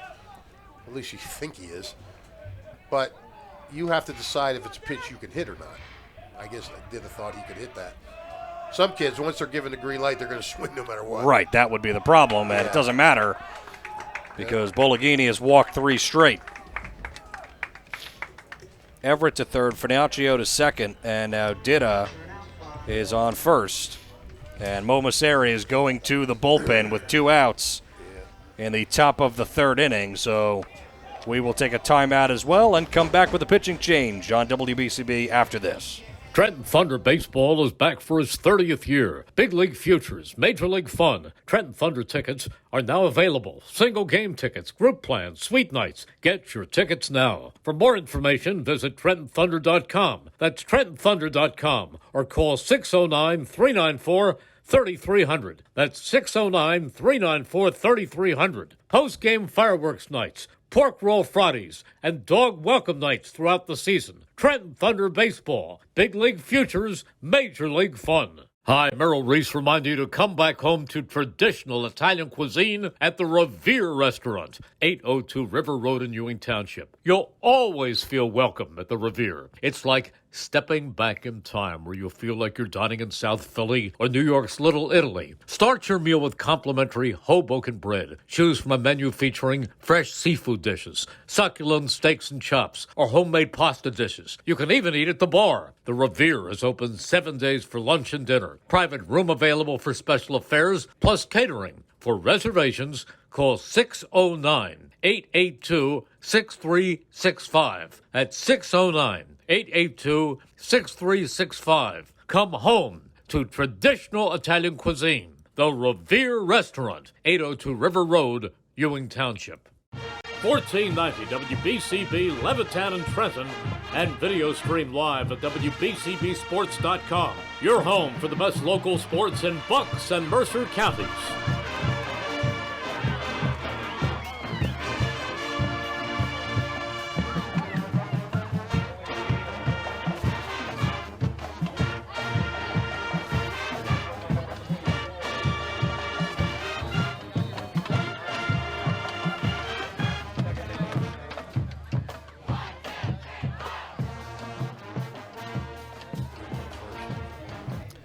Andrew Meglowski is in the game for the Hamilton West Hornets, and he will have to face Jack Lambert, the first baseman. He has a bloop single to right field, and the bases are loaded with 2 outs in the top of the 3rd. Hornets already down a couple of runs, so this is a key moment in this game, and Meglowski will have to face it head on. Right-hander comes set. And Bologhini. Bouncing ball. Waits for the high hop is Payne and flips to first, and that ends the inning. 1 pitch for Andrew Meglowski. Couldn't even give you his numbers as he gets out of the bases loaded jam. 4-3 put out. 3 left for Steinert as they don't get anything, but they still lead the Hornets 2-0. This is Merrill Reese reminding you that Haldeman Ford Subaru on Route 33 in Hamilton Township is more than just a great place to purchase a new Ford Subaru or pre-owned car or truck. Their collision and service centers services all makes and models and specializes in fleet service. Haldeman's Collision Center is renowned for their work. It's a state-of-the-art facility, all insurance accepted, free estimates and loaner cars available, and one of the friendliest staffs around. From small dents to major repairs on any make or model, model, it's Haldeman Ford Subaru Collision Center, Route 33 in Hamilton Township. They're good! Capital Health's primary care network continues to grow, bringing its extensive option of locations to your neighborhood. Whether you're scheduling a wellness checkup or not feeling well, advanced medicine starts with a Capital Health primary care doctor at locations near you in Mercer, Bucks, and Burlington counties. To find a Capital Health primary care location that's convenient for you, visit capitalmedicalgroup.org. That's capitalmedicalgroup.org. Off to the home third here at Bob DeMeo Field. Keith Noonan, Mercer County Hall of Famer Rich Fisher with you. And it is a gorgeous night for baseball, and it was a gorgeous appearance that time. I'm sure Maglowski's going to come back out there, but early on, one pitch fish, and he gets Lambert to bounce to second to end the bases-loaded threat. Well, I'll tell you what, if Hamilton comes back to win this game, Steinert's going to look, they're going to rue that inning. They got a base hit and 3 walks and no runs. And the top of the order coming up for Hamilton West. Madalena digs in. He struck out his first time. Backdoor curve doesn't get the call. Joey Ditta about to throw his 53rd pitch. Comes home with a fastball, but it's upstairs. Falls behind Madalena 2-0. Came into this game hitting .467, 5 runs batted in, 6 walks. That's a pretty good leadoff hitter, wouldn't you say? I would say very good leadoff hitter, yes. And he's looking for his 7th walk of the season. He's ahead in the count, 3-0. He saw time last year. And he did on the mound as well as the plate. Gets a generous strike call out on the outside corner. Yeah, very generous. Wasn't even really framed great either, but got the strike call. 3-1, that's a strike. Right down Broadway, 3-2. Ditta working like he's in the major leagues with the pitch clock. Yeah. 3-2 coming. Swinging a foul off to the left, slicing away. We've seen a few kids do like we that. have. In Allentown the other day, we had a kid doing it. Good. Maybe it's a trend. You can only hope. Indeed I can. 3-2, slash the other way, through the whole left side, base hit. Nice job. Good job of hitting there. Madalena continues to stay hot. Anytime you ever notice anytime somebody hits one to the opposite field, we always say it was a good piece of hitting. Because it was. You took the ball where it was and you just went with it. Well, I think we try not to say the same things over and over again. I know. But baseball is a fairly simple game, as some would say. As complex as it is simple. Good pitch, outer half, strike one to Bologhini. Bologhini has stayed in the game at first base, just so you know. 0-1 coming. Waves and misses. Late on that, Cheeser. Took a big uppercut on that one.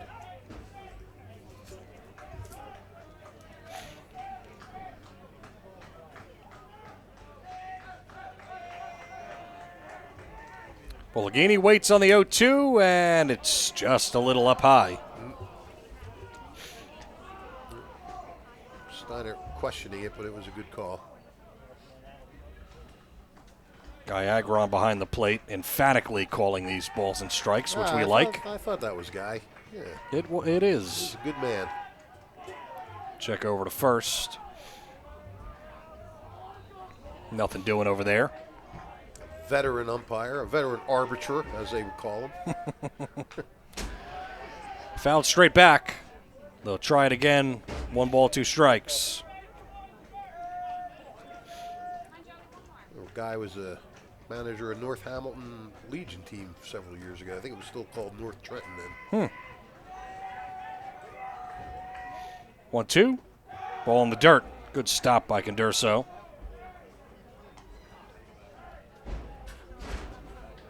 Condurso does a nice job back there. Blocks pitches, has a good arm. Well, I was saying to Joe last game how impressed I was at the freshman Zuccarello behind the plate for Hamilton, and he's showing it again tonight. He's blocking everything in sight, even though almost every pitch was in the dirt by Bologhini. 2-2, swinging a foul straight back to the netting. Hanging in there. Good at bat. Really nice at bat. And Dida is all around the zone. Yes, he is. 2 balls, 2 strikes after the leadoff hit by Madalena. Madalena has 2 stolen bases on the season. Just a bit low. A changeup that time. It's funny, you look out at the pitch count. 63-1. Yep. McGlinskey came in, got an out on 1 pitch. Fouled the other way, off to the left. What an at bat! No matter what happens here, he's making Dida work. He's jacking up that pitch count. Dida just coming back at him, trying to throw strikes. 3-2, payoff pitch coming to Bologhini. Dida peers over at first, set at the belt. There goes the runner. It's ripped into right center field. That could be extra bases. Racing around is Madalena. Oh, he fell. Bologhini will have to chug into second, but Madalena comes home to score. The fall didn't matter. He still made it to second base after a long at-bat. An RBI double for Bryce Bologhini. Let me tell you something. That is going to be one of the best at-bats we see all season. That kid, he worked the count, wasted good pitches, got the count to 3-2, forced Dida to have to come in with a good pitch that he could handle, and he just roped it into that gap. I don't think he would have gotten 3 if he hadn't fallen down, but he did hit the deck when he got around first base. But that's what you call a professional at-bat.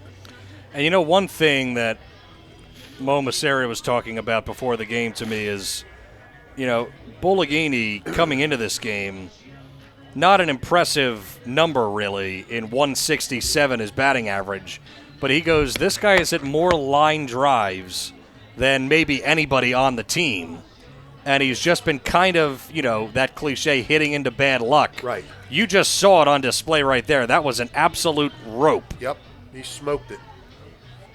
Picks up his 5th RBI. Yeah, that's not a bad total for a guy who's 167. Nope.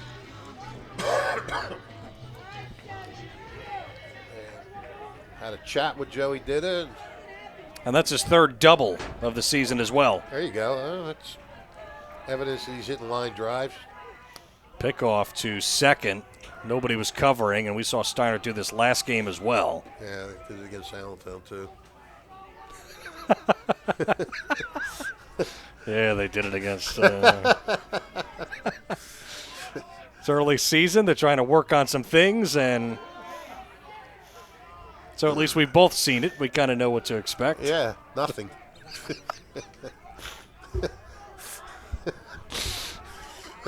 He's not going to throw it to anybody because nobody's covering. He's running away. We're just going to watch the runner run back to second base. Unless they're setting it up for something else. Pitch to Miras, low and away. I am also trying to figure out as well, and we're obviously not as smart as Brian Giolella when it comes to baseball. We would never. No, not at all. Not even come close, but this is a funny type of thing that they're running here. Push bunt. It's a perfect one. Tash with a bare hand. Not quite in time. Perfect bunt by McMara. What a bunt. What a great, nothing they can do. And he legs it out on top of that Bologhini to third, and runners on the corners.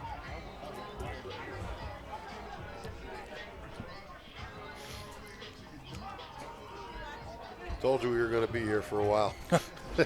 Well, I think Brian Giolella did not like that call at first base, and it was awfully close. I don't know if Lambert held the bag or not either.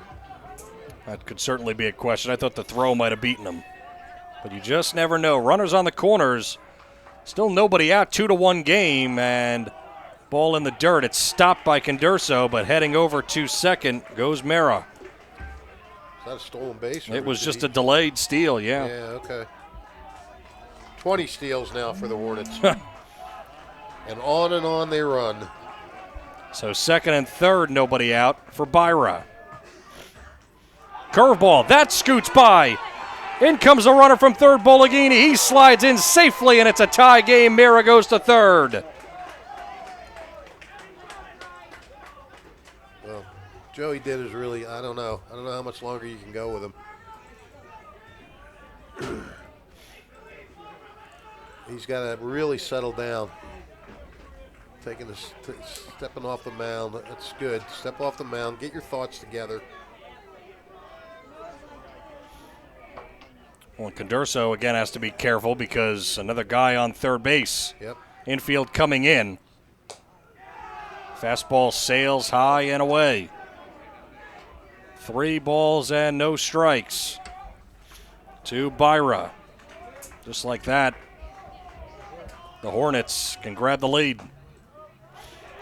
Fastball outside corner. 3-1. Steinert's bullpen is going down there, so I got to think they're trying to get him through this inning. It's a bit low, and Byra draws the walk. First and third, nobody out for Tristan Bonilla. Single, double, single walk to start the inning. Not bad. Does Byra go? Don't know. I would think with no outs, no. I don't know. Mira went with no outs. It's fairly true. I mean, I would say if there's 2 outs, Fairly true. you probably try. It's a fact. Well, now, when you put it that way, I guess I could agree with you. Yeah, you just made me cough. Well, yeah, I made you cough. Well, I am Sounds sick. like the allergies or Yeah. whatever you got going on. Yeah, I think it's a myriad of things. Now here comes the chef. and, Yep. I have a feeling this may be it. He did. He signaled to the bullpen, Okay. so a call to the bullpen as Joey Ditta will be done for the evening, and runners on first and third for the Hornets, and they have already tied the game at 2. And we'll step aside and come back after this. Hi, I'm Marty Flynn, and I'm running for mayor of Hamilton Township. As a lifelong Hamiltonian, teacher, coach, athletic administrator, and career educator, I know the value of education-based athletic programs. The lifelong lessons student-athletes gain participating in high school sporting events like today's are building blocks for their future success. Teamwork, sportsmanship, time management, and the friendships you make in sports all carry over into adulthood. Enjoy every moment of these high school experiences, and please don't forget to vote for a stronger Hamilton this November. Paid for by Friends of Marty Flynn, 1685 Whitehorse, Hamilton Square Road, Hamilton, New Jersey, 08690. Fly a rocket, save the tigers, hike the mountains of Peru. There is nothing we can't do when we read. April is School Library Month. School libraries are magical places where students fall in love with reading and learning. NJEA members honor the important role that school librarians play in cultivating creativity and supporting student success. New Jersey schools are #1 in the nation because we prepare students to be successful in school and in life. This message is sponsored by the New Jersey Education Association and this radio station. This is Angelo Honor, your Mercer County prosecutor, and I'd like to take this opportunity to wish all of our Mercer County student athletes the best of luck, and also urge parents to stay involved in your children's school activities. Extracurricular events are a great way to keep your sons and daughters focused, and it does not have to be athletics. They can be involved with the drama club, the school band, even the debate team. An involved student today has a brighter future tomorrow. This message is brought to you by the Mercer County Prosecutor's Office, and I hope you enjoyed today's game. So both starting pitchers are done for the evening, and Fish, I don't know what quite this means, but both of the relievers that have come in are both number 27. Ooh. Is that eerie? I don't know. I don't think I've ever seen that before. Really? Ever? It's odd. Both relievers happen to be the number 27. Anyway, it's Jeremy Weber. I don't even think Jason Stark could do that one, could find that one. Well, I did tell Brianna Neal that my comeback to the bullpen change was going to be good. And it was a fairly good reaction out of you, so I think that worked out pretty well. Oh. I'm getting the thumbs up from Brianne. Good job. That's what you live for. Thumbs up from the point guard. Certainly is. For Weber, last time out, pitched against Lawrence. 2 innings. He gave up 1 hit, 2 walks, 4 strikeouts, and 44 pitches. And a bunt down the first baseline, but goes way foul. No, no, that's not did it at third, right? That's still Tash. Looks like it, yes. Yeah, so I don't know if that was a straight change or what. Here comes Giolella again. Yeah, Tash is at third. That's number 10 over there, so. Okay, well, Did is a third baseman, so I guess maybe he just came out. This is interesting. Yeah. That's his. Hamilton showed bunt, so maybe they're just. Right. Well, I guess that's the second or third meeting here for Coach Giolella, so I believe you only get 3. Is it 3 per inning or 3 per pitcher? I believe it's 3 per inning.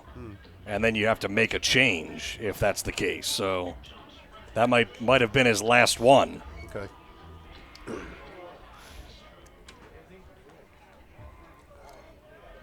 So first and third, infield is back.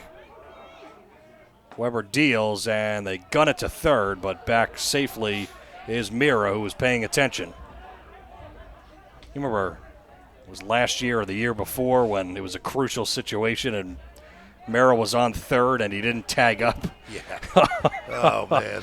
They can look back now and laugh, but in the moment, that was as crazy as it comes. Yeah, that was a wild game. Was that a county tournament game? It was, yeah. I believe, against Notre Dame. And yes. West ended up winning the game anyhow. Yes. On a balk. Right. Because that was the game-winning run, yes. Right, because that's why I talked to Mac about it. I didn't mind talking to him after because they did win. If they'd have lost, I wasn't going to go near him. Right, exactly. Or Mo, for that matter. Mo wouldn't have been all right. But. No, but it would have been like, yeah. Geez. 2 balls and a strike to Tristan Bonilla. Mac never had an answer, too. I don't know. I'm not sure what I was doing. Yep. 2-1, just a touch outside. And now here he is again. There he is again, standing on that same third base. Third base with no outs. With no outs could be another situation. And Mo's saying, remember the MCT. I'm sure that he doesn't need any reminders. No. Here's the 3-1, inside, ball 4. Bases are juiced.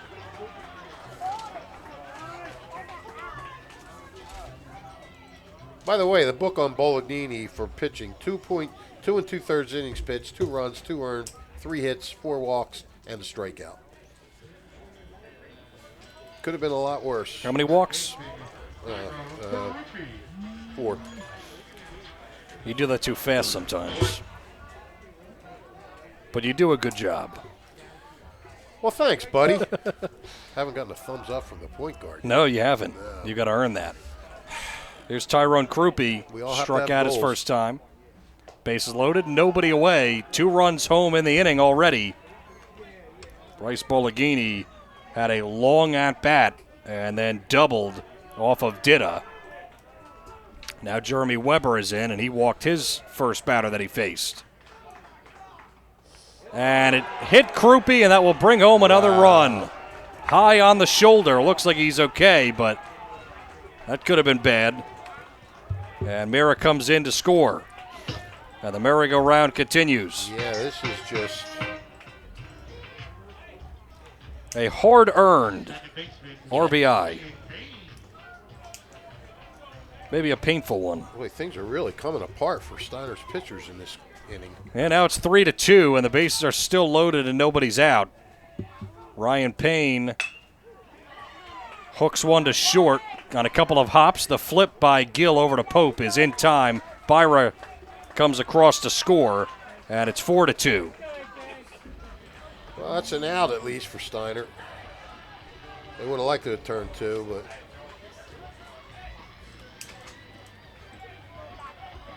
that wasn't what you can do really with that one. It was not really a dead double play ball.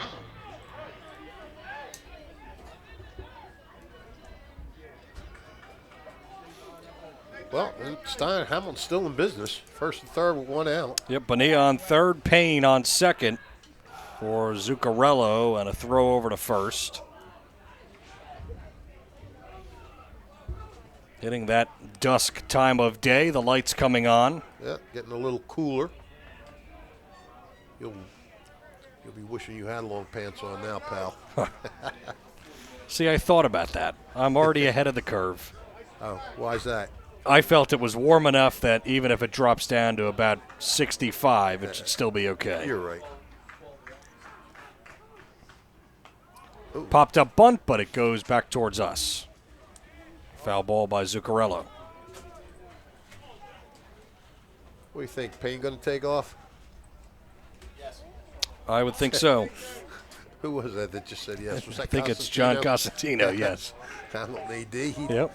See if he knows what he's talking about. Nope.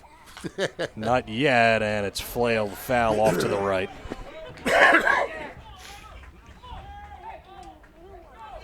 You going to yell at him for making you cough? Who, Kaz? Yeah. I yell at him for everything. Oh, okay. No balls, 2 strikes. This would be huge for Weber. First and third, only 1 out. The pitch. Swing and a miss. He got him. That's a big out. Change up that time. Bottom of the zone. Got Zuccarello to swing over it. Yep. Perfect description, pal. That's exactly what happened. The bottom really did fall out of that one. And now he can see his way through this. That he can. 4-2. Hamilton lead, and still 2 on for Jaden Jennings. He's had a nice start to the year. Payne takes off, and it's popped foul. Well, he eventually did run. Yeah, with 2 outs. I can see with 2. Mm-hmm. Because now you have that play that probably won't get Steinert, but the throw down to second. I mean, they're just so well coached, you would highly doubt that play would work against them. Yeah, that doesn't work a really lot. Uh-oh. Got Payne picked off a first, and the throw goes to second. And a nice play to glove it by Gill at short. That was a low throw. He handled it and tagged the runner out. And you know Ryan what? Payne. I just said about how that play really worked. Well, the other play that never works is that, I would say, is that fake, step off the mound, fake to third, and then throw to first, and it worked. There's a play that never works that actually worked there. And Payne just got frozen by it. He looked at the fake, didn't move, and then he was a dead duck. 1-3-6, that ends the inning, but 4 runs come home for Hamilton West as they have a 4-2 lead on WBCB. Trenton Thunder Baseball is back for its 30th year. Big League Futures, Major League Fun. Trenton Thunder tickets are now available. Single game tickets, group plans, suite nights. Get your tickets now. For more information, visit TrentonThunder.com. That's TrentonThunder.com or call 609-394-3300. That's 609-394-3300. Post-game fireworks nights, pork roll Fridays, and dog welcome nights throughout the season. Trenton Thunder Baseball. Big League Futures, Major League Fun.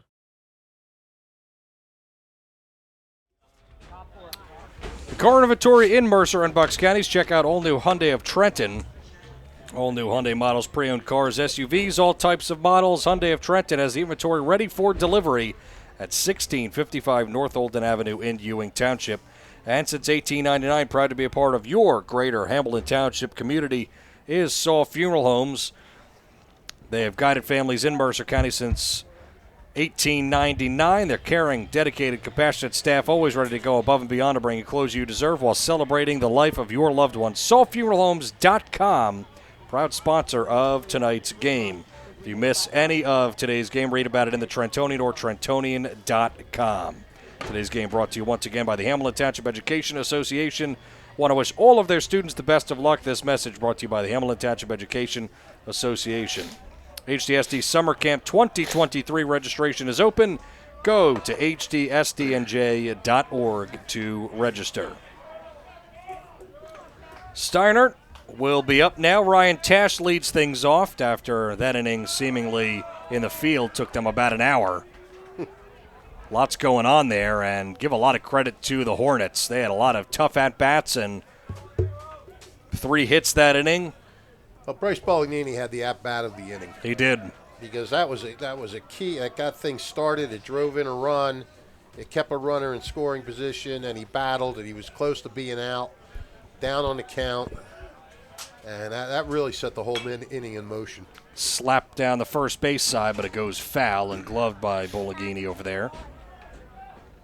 Byra just the DH now. He was listed as first baseman / DH, and he'll slide over to the bench, and Bolognini goes in and plays first. And Migalski will not bat. Miglowski threw 1 pitch and got out of a bases-loaded jam the last inning in the 3rd, relieving Bolognini, and that was a 2-2 count beginning his first full inning of work. On Tash. Tash, high chopper towards the middle. It is under the glove of Payne and into center field. Well, Steinert coming right back at it. Would have been a tough play anyhow. I would think that's going to be ruled a hit. Oh, yeah. It's got to be. I've already been wrong several times this year, and I've only done 2 games, so don't put it past me. No, you're a pro guy now. You're not used to these high school rules. Come on. I haven't even done a game yet. It's never too early for me to bust your chops. It's never too early for me to refute you either. Of course not. Bunted off to the left, and the chef. Always showing off over there. I like it. Yeah, he's got a flair down there, doesn't he? He does. With the way he picks off those foul balls. It's like for a moment he could be like that competitive, player again. Yeah. Well, and he takes it, yeah. That's why his dishes always come out so creative looking, when he creates that great meal with the extra flair to it. Condurso in an 0-1 hole. Tash off of first. Miglowski gets set, and a pop-up foul. Back towards the parking lot. Where'd you park your car, pal? In the danger zone? Well, no. Everything, all the spots were taken. I just parked on a piece of grass. So I'm not sure if I'm far enough away or not. It was every man for himself by the time I got here. Yeah. I got here like 40 minutes early. You got here early today. Yeah, those parking spots were all taken. 0-2. It looked like it hit Condurso, but he swung. Yeah, that was odd. It was. So it caught a piece of the bat, but also was running in on him. Still 0-2. Tash with a decent lead at first. Tash not going, and the pitch is up high. Good thing we didn't ask John Wagner to stay up here for the whole game. His wife would never have seen him again.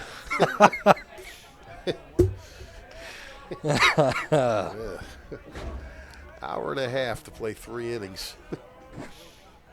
Ball and a strike, and sails way outside on a curve. Oh. And no play there for Zuccarello off his glove. Guy Hager trying to get out of the way there. 2 balls, 2 strikes. So the runner advances.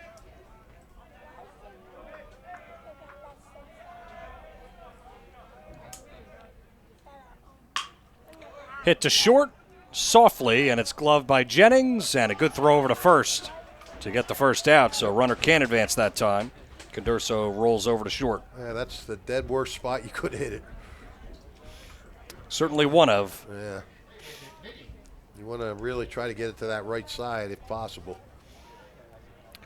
Now Braden Nitty back to the top of the order. He's single in the first, lined out in the second. Now up with 1 out. Runner in scoring position in the top of the 4th. Curveball. Got the call outside corner.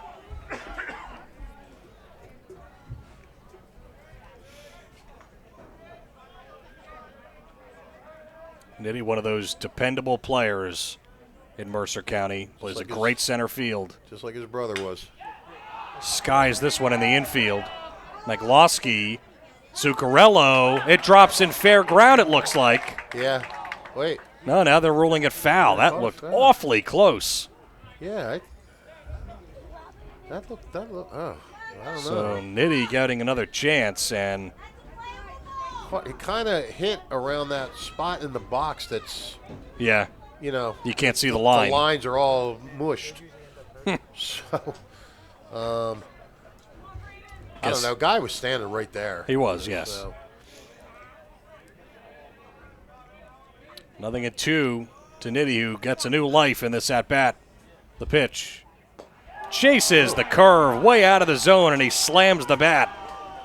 Yeah, you won't see Nitty do that too often. He knew he had second life, and then he knew he wasted it by going after a bad pitch. That's not surprising to see him so upset with himself. Jake Pope 1 for 1 with a walk. He scored a run in the first, singled in the third. Up with 2 outs as McLosky brings the hands together, has a chance to get out of this inning. And nobody covering the bag, so nowhere to throw it to. 2 can play at that game. And apparently they are. Yeah, this is the new thing. And a bunt with 2 outs, pushed down to third. And the throw is not in time by Krupe, and that's another close play that one went against Steinert where it looked like might have had an argument. That one was awfully close at first base as well as Mo Maseri goes out to chat. Well, I'll tell you what, Krupe did everything he could. He played it as perfect as he could. But that was a pretty good bunt. I don't know if he was safe or out. It's hard for the naked eye to see it sometimes. Yeah, too tough for us to tell as well. It was a very close play. I was put it this way: when he called him safe, I wasn't surprised. And if he'd called him out, I would have said, okay. So, it was. So Jack Gillup, runners on the corners in a 4-2 game. 2 hits now for Jake Pope and a walk. He's having a really nice night. Yeah, this top of the lineup, much like the Hornets lineup, are all guys that lots of playing time last year and dependable guys that are good players and good hitters. Yeah, the only problem with Steinert is they haven't gotten all hot together. Yeah. Like one guy will have a game, another guy will have a game, but they don't all. I'll tell you who just realized is not playing is. Liner left center field, it's deep, and it's going to 2-hop the wall. 2 runs are going to come in and score. The throw goes into the cutoff, going to third. And the throw is not in time. It's a 2-run triple for Jack Gill. Wow. There's no doubt about it. That was going in the gap as soon as he hit it. And good hustle by Gill, getting around, and here we go, back and forth. Tie game at 4, 2 runs plated. And now here's Ryan Everett, the cleanup hitter.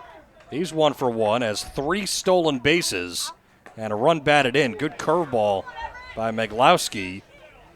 Gets ahead, 0-1. And you talk about the other inning where they thought they were 1 pitch from getting out of the inning. These guys were 1 call away from getting out of the inning on that bunt. Had the call been out. A front door curve that time. Nips the inside corner, and it's 0-2.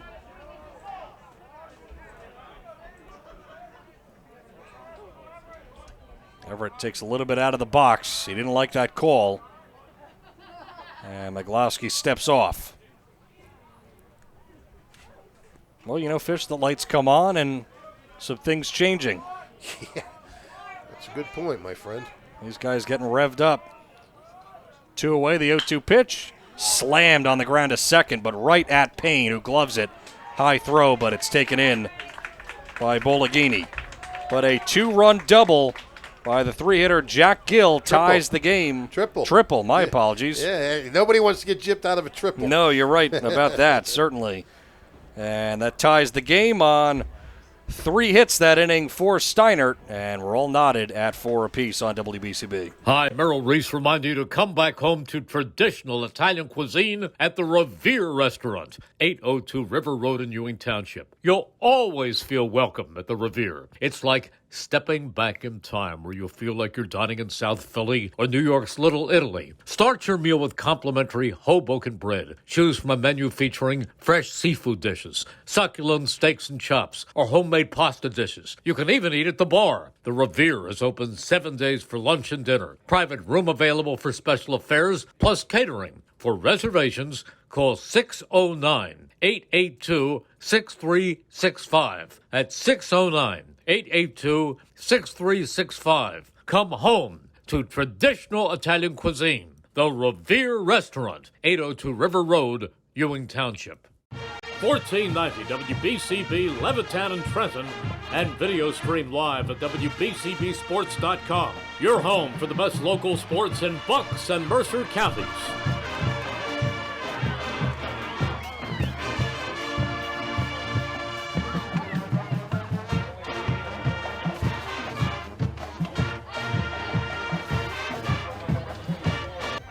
All right, so now we're tied back up. I was going to say knotted back up at 4 apiece after 2 runs by the Spartans, and now Jeremy Weber goes out for another inning of work.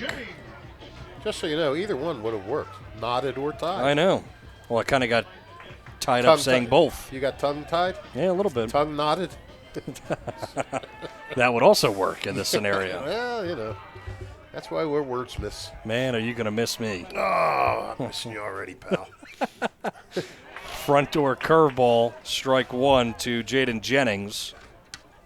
He was up when the inning ended on that 1-3-6 pickoff.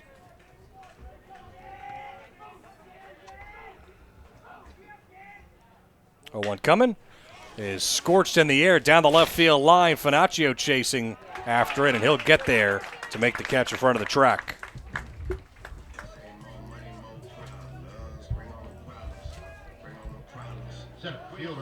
I noticed Gennaro Salzano not in the lineup for Steiner tonight. I'm wondering where he's at.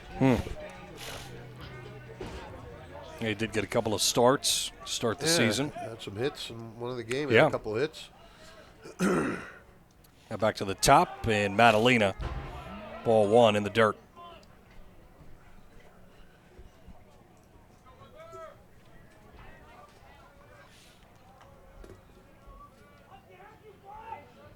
It's a much different game without the pitch clock, wouldn't you say? Oh, yes.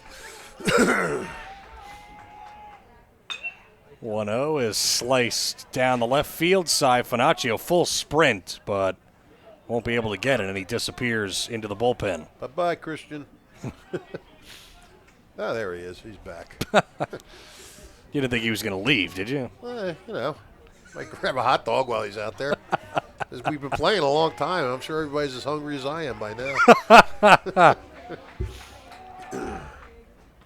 1-1, and that plunked him. Yep. And so basically, if you're around the area and you're listening to us, Fish is malnourished, so I don't think he'll deny any food if you bring it. No. It's been a long couple of innings here to start the game. I'm sure that'll start a parade of food in here. This isn't Richie Ashburn where the pizza guys bring it right to him when he gives the call. Bunt is pulled back, and Madalena will scamper to second. 21 stolen bases, I think. Yes, sir. 3 tonight. Again, looked like just a little bit of a delay, and once Yeah. that ball... You're right. was- They've done a couple, not straight steals, Right. just a delay, and they've worked. Bologhini last time with a double and a run batted in after a great at-bat, and he watches a little low and tight. It's now 2-0.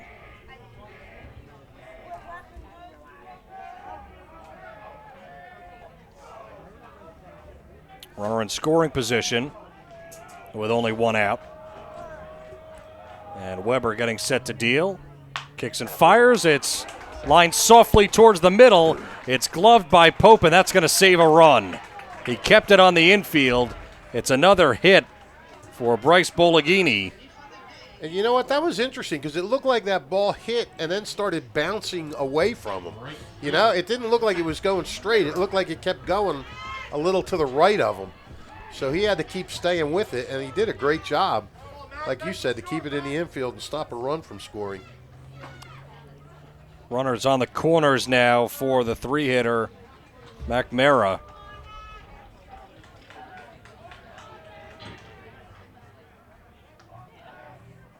So more trouble for Weber. Brings the hands together, belt tie set. And the first pitch. He drops in the dirt. A curveball to start him off.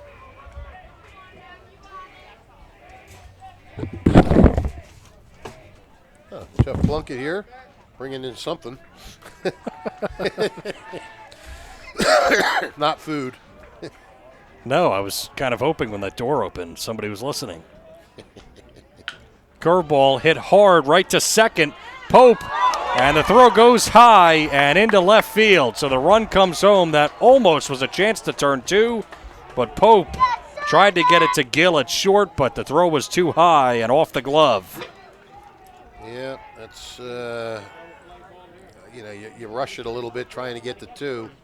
You really want to make sure you get 1. So, Bologhini on second. Break for Hamilton. Yep. And Mara on first. Yep. And he will get an RBI for that, even though it was an error. Because you don't assume the double play. You would assume it's a fielder's choice, but you can't assume they would have gotten the out. Mara picking up his 7th RBI that time. Yep. Good sinking curveball that time to get the strike over the knees of Adrian Byra. Byra has walked both times. 5-4, Hamilton West lead. Runners on first and second. Fastball dips low, and a timeout.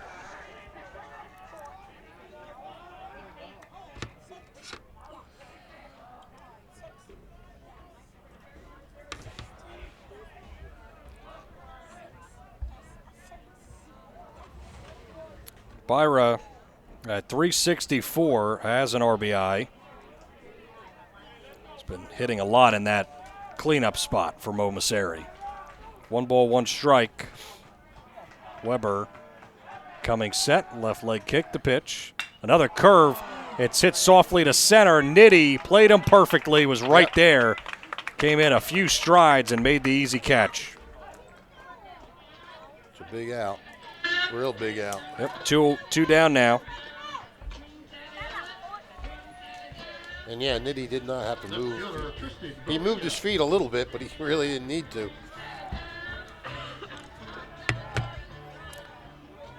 Two on, 2 out.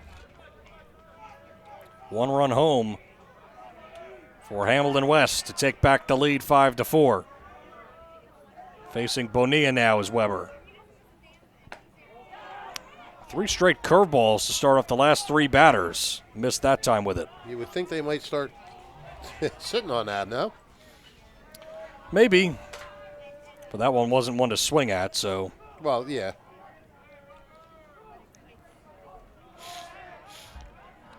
We would call that a trend.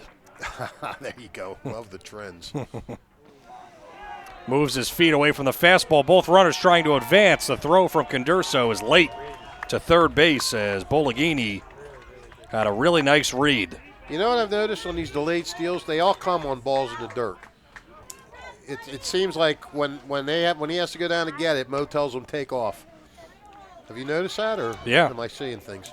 No, it's been really good reads. I mean, they're sensing that the ball's going to be low, and they're taking off. That's 5 steals now tonight for the Hornets. 5 steals. Are you kidding me? We're early in the 4th inning. And we're going to make a change. The chef is bringing in a side dish. The chef is cooking. Yeah. So we'll have another decision, and going back to the bullpen is Brian Gialella, and we will take a timeout and come back after this. This is Merrill Reese reminding you that Haldeman Ford Subaru on Route 33 in Hamilton Township is more than just a great place to purchase a new Ford Subaru or pre-owned car or truck. Their collision and service centers services all makes and models and specializes in fleet service. Haldeman's Collision Center is renowned for their work. It's a state-of-the-art facility, all insurance accepted, free estimates and loaner cars available, and one of the friendliest staffs around. From small dents to major repairs on any make or model, it's Haldeman Ford Subaru Collision Center, Route 33 in Hamilton Township. They're good! Capital Health's primary care network continues to grow, bringing its extensive option of locations to your neighborhood. Whether you're scheduling a wellness checkup or not feeling well, advanced medicine starts with a Capital Health primary care doctor at locations near you in Mercer, Bucks, and Burlington counties. To find a Capital Health primary care location that's convenient for you, visit capitalmedicalgroup.org. That's capitalmedicalgroup.org. This is Angelo Honor, your Mercer County prosecutor, and I'd like to take this opportunity to wish all of our Mercer County student athletes the best of luck, and also urge parents to stay involved in your children's school activities. Extracurricular events are a great way to keep your sons and daughters focused, and it does not have to be athletics. They can be involved with the drama club, the school band, even the debate team. An involved student today has a brighter future tomorrow. This message is brought to you by the Mercer County Prosecutor's Office, and I hope you enjoyed today's game. 1490 WBCB Levittown and Trenton, and video stream live at WBCBsports.com. Your home for the best local sports in Bucks and Mercer counties.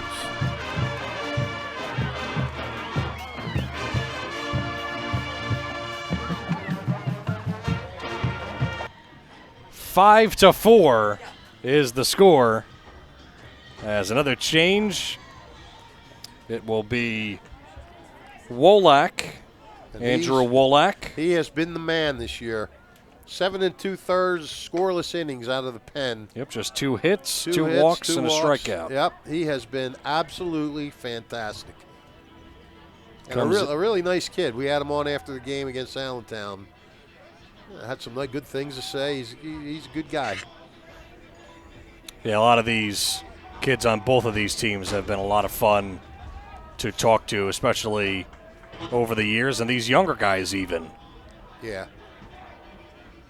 I mean, we talked to Deacon Moore of Lawrence after he pitched phenomenally in a win over Steinert, and he was a freshman, came in a tough spot and got the job done, got the win. Yep. Yeah, I talked to him after you guys did, and he was, he's very savvy. So it's 2 balls and a strike, 2 away to Bonilla, 2nd and 3rd, 1 run already home. Lawrence now 4-1. They're the only team left with an undefeated CVC record. High chopper off the mound is Wolak to get it, and the soft toss to first underhand ends the inning. Nicely done by Wolak to get out of the jam on a 1-3 putout. But Madalena comes around to score on an RBI from McMara, and it is a 5-4 game as we go to the 5th inning here on WBCB. Hi, I'm Marty Flynn, and I'm running for mayor of Hamilton Township. As a lifelong Hamiltonian, teacher, coach, athletic administrator, and career educator, I know the value of education-based athletic programs. The lifelong lessons student-athletes gain participating in high school sporting events like today's are building blocks for their future success. Teamwork, sportsmanship, time management, and the friendships you make in sports all carry over into adulthood. Enjoy every moment of these high school experiences, and please don't forget to vote for a stronger Hamilton this November. Paid for by Friends of Marty Flynn, 1685 Whitehorse Hamilton Square Road, Hamilton, New Jersey, 08690. Hamilton Township Division of Health offers a variety of free services to keep you and the community healthy.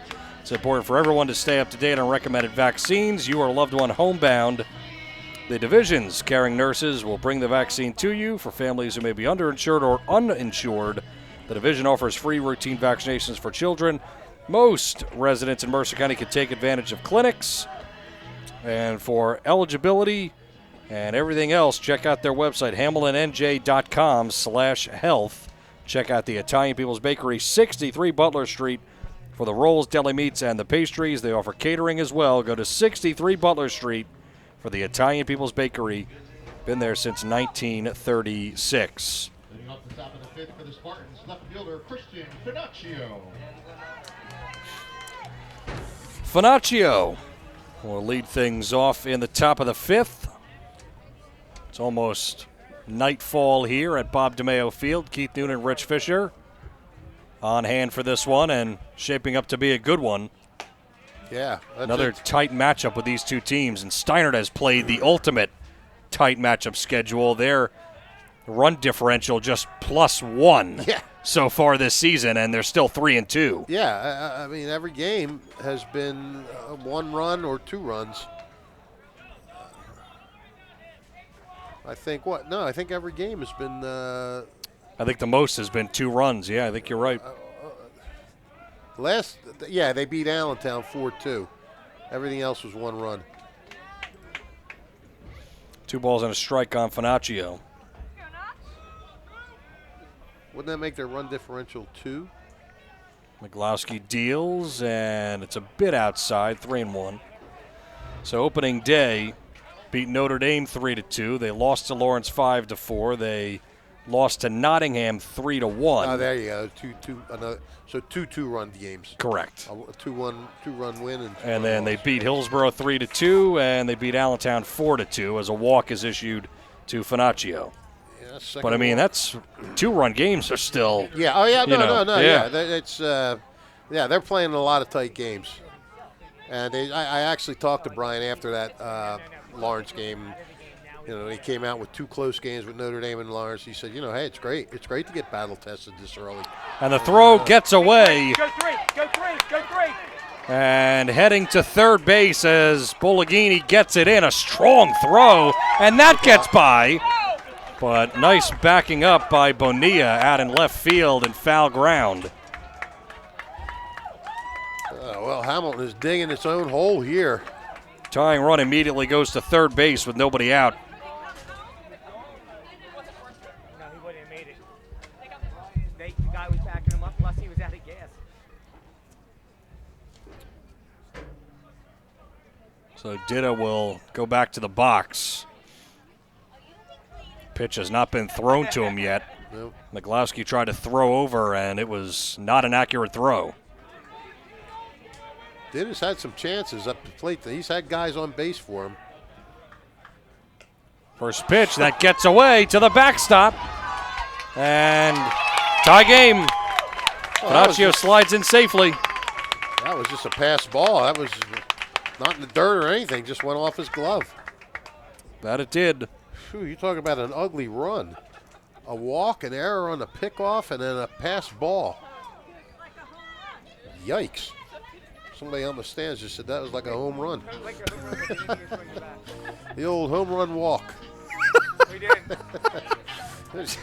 The old home run walk, error, and pass ball. Yeah. Oh, yeah. Good grief, Charlie Brown.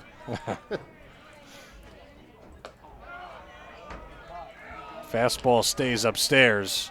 2-0.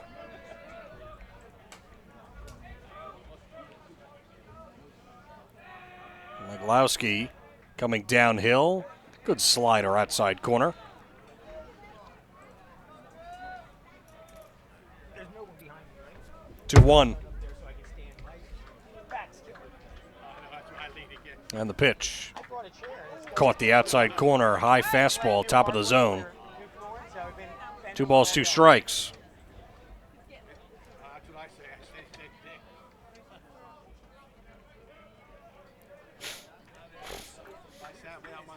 And they'll step off. McLowski will get the signs again. Still nobody out in the inning. And Ditta laces one up the middle. That's a base hit. Straight back up the box. He was saying, did you have to have that pass ball? I could have had an RBI there. Very true. Ditta started the game on the mound. Now is the DH. And picks up his first hit of the night. Stroked it nicely up the middle.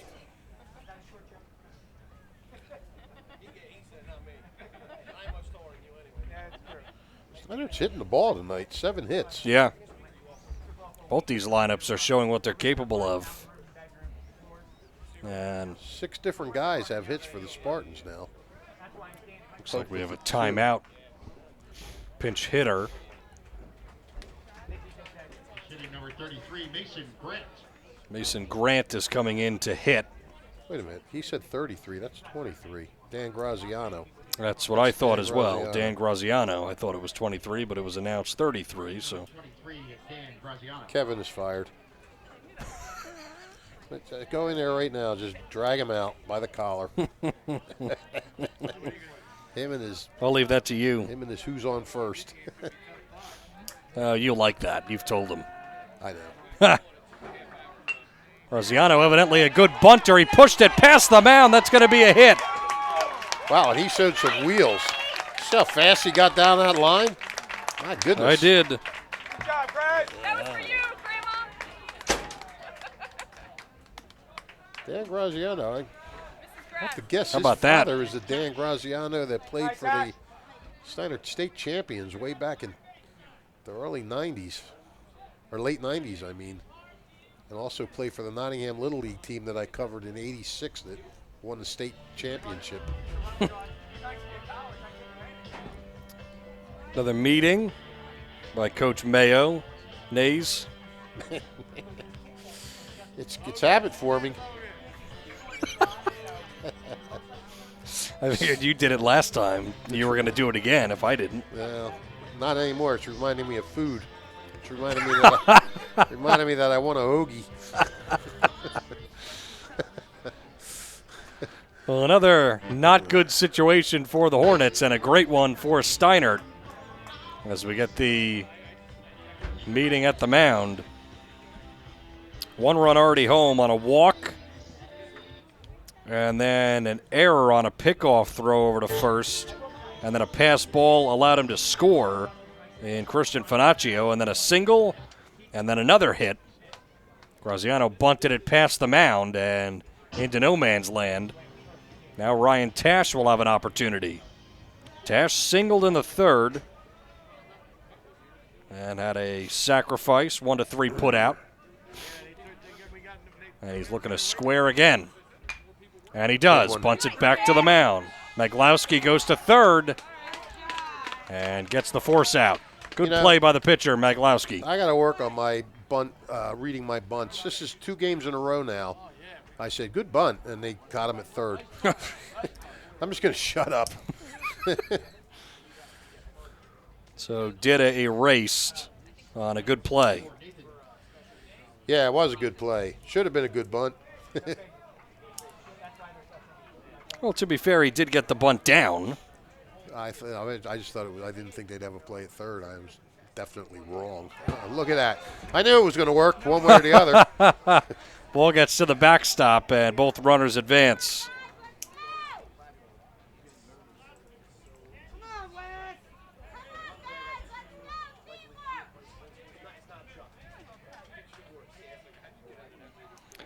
So Graziano on third, Tash on second. Those the go-ahead runs, tied at 5 in the top of the 5th. Slashed foul going the other way into the parking lot. Where'd you park, by the way? Oh, I'm down on the second level, so I should be okay, as long as there's no ricochet or anything. Yeah, they got to watch those. I know. Condurso looking to deliver a big hit with 1 out. Good curve, but breaks too much outside.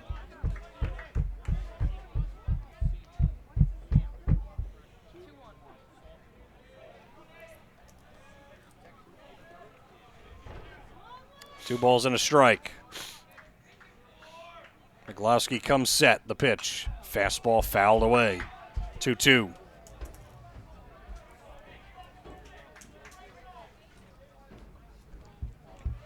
We are locked in a war tonight, my friend. Mm-hmm.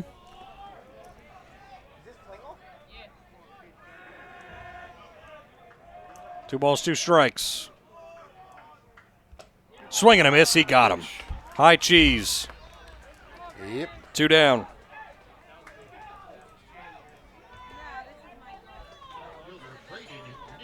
Well, Nitty, I tell you what, Nitty is hungry because he had that where he's chased that bad third strike the last time up, you know he wants to make up for that, especially with a runner out there in scoring position. Good curveball to start him with. Yep, over the inside part of the plate to Nitti. Nitti popped one up, should have been out to the catcher Zuccarello. It landed in foul ground, and the very next pitch he chased one way out of the zone, just like that. Yep. And now it's 0-2. Can't be anxious. And sometimes you get off to a little bit of a slow start, you start pressing, and Braden's had times where you can't get him out, but he's also had times like this where he's just kind of fighting. Well, they've all had him. Big hole up the middle. 0-2 pitch is sent on the ground on a couple of hops to short. It's gloved there by Jennings, and the throw goes behind the runner. And both runs are going to score. Nitti stays on first. That is a 2-run error, and Jennings threw it away. Wow. He did a great job of staying with the ball because it was coming through, and Tash kind of stayed in front of it to try to provide a shield on it so he couldn't see it, but he stayed right with it and fielded it and then just really uncorked a wild throw. Looked like he double clutched there a bit, and Nitti has speed over there, so maybe that forced his hand just a touch. And Maglowski should have gotten out of the inning there. Yeah, there's some ugliness in this inning, pal. It's a 7-5 Spartan lead. This is right on brand with what the Hornets have been doing. High-scoring games. Yeah, you're right. Running goes, bunt to the left of the mound. Maglowski slides, throws, and it's saved from being another error. The throw goes across the diamond, not in time. Bologhini barely got a piece of that and knocked it down as that throw was going to go to the same area and foul ground that the Hornets have been playing in, it seems like, the entire inning here. Right. Yeah, exactly. Great bunt by Pope. Put him down for a 3-for-3 night now. Yep, another hit for him. 2 runs scored. 2 bunt singles, actually. Got 2 bunt singles. And Steinert, and they did that the other day, too, where they took 2 bases on a bunt. This is an ugly inning for Hamilton. That's the only thing you could say. Sails high and way outside. The first run scored on a pass ball, and the guy got the third on a wild pickoff throw. Next 2 runs come in on a throwing error. Oof. Well, they're young. Gill rips one, and it goes off the glove of Krupe and into left field. Wow. Brings home another run. That was scorched by Jack Gill, who now has 4 runs batted in. And the lead extends to 8-5. Yeah, Gill is having a night.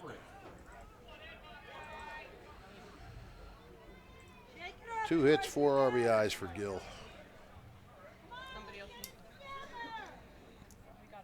Now Everett is the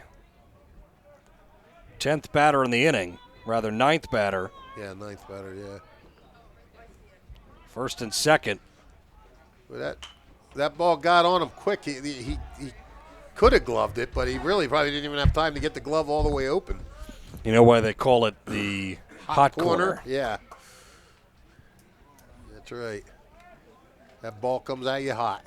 Krupe just a freshman over there. Yeah, and we do have to remember we're seeing these mistakes. These are youthful mistakes we're seeing, a lot of them. This is, you can have talent, but you're still going to get mistakes. There's going to be growing pains. 1-1. Everett won't chase that pitch around the zone, but missed it. It's 2-1. You got to think, even though Maglowski has only thrown, it's going to be his 38th pitch. He's had a lot of stressful pitches. Yeah, he's labored. Throw goes to third, trying to steal, and it gets by once again. And the Spartans are going to continue to bring runners across the plate. It's now 9-5. Pope tried to go to third. He did successfully. The throw by Zuccarello scooted by down the left field line, and Pope scores. All right, Ed.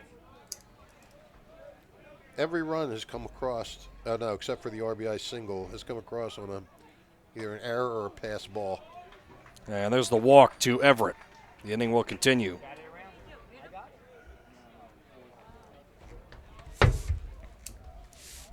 Not much you can do when you're a manager. Just So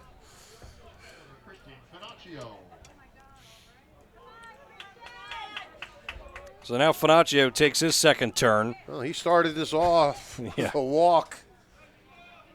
Got the third on a errant pickoff throw and scored on a pass ball. That set the tone for what this inning has become. Well, it's been interesting. No meeting by Mo Masseri and no indications of any kind of pitching change or anything, even though it's certainly not all on Miglowski, but it's not been a good inning. And no, I mean, Steinert, they do have 4 hits this inning. Right. And two walks. But should have been out of the inning. He should have been out of the inning on Nitty's grounder. 2-0, and zips a fastball over the outside corner. I mean, that let 2 runs come in, and then 2 more scored after that. So that error sort of opened up the door for 4 runs. 2-1 pitch, outside. 3-1 to Finaccio. Dida would be next. 2 away.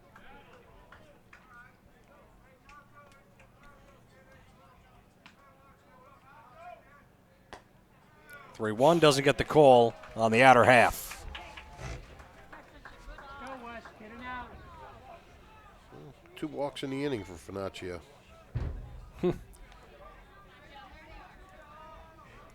That is an April 12th record for most walks in 1 inning at Veterans Park. Everything can be a record if you dig deep enough. When did we hire a stat guy? Oh, I do it all. Yeah, I'm sure.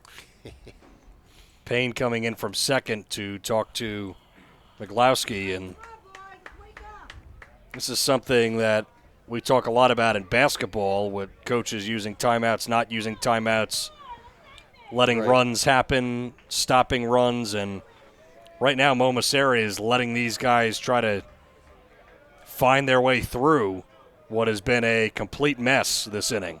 Yeah, that's the only way to put it. Punched foul off to the right by Dida. I mean, there have just been base runners on the whole time. My scorebook is more of a mess than usual. Correct. Shut up. You have to agree. Oh, okay. Sorry about that. That was just a habit of mine. Yeah, I understand. Bases loaded, 2 outs. Nothing in 1 count to Dida. Dida takes a huge wave and a miss. Miglowski a strike away, as Fish mentioned before. Should have been out of it with an 80 ground ball to short, but the ball was thrown away. 0-2. Slider, nicely gloved by Zuccarello.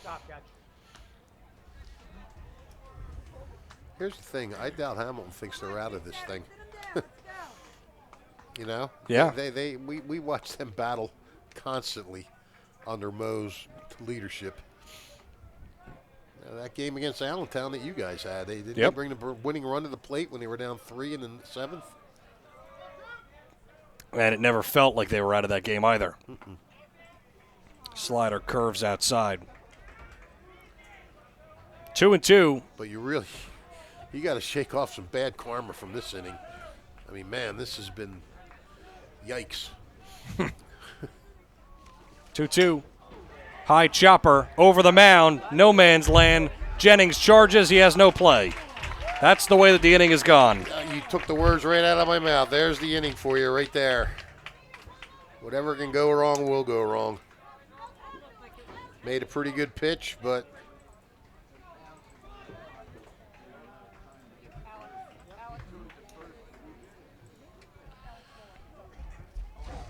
There's 2 hits now for Dida in the inning.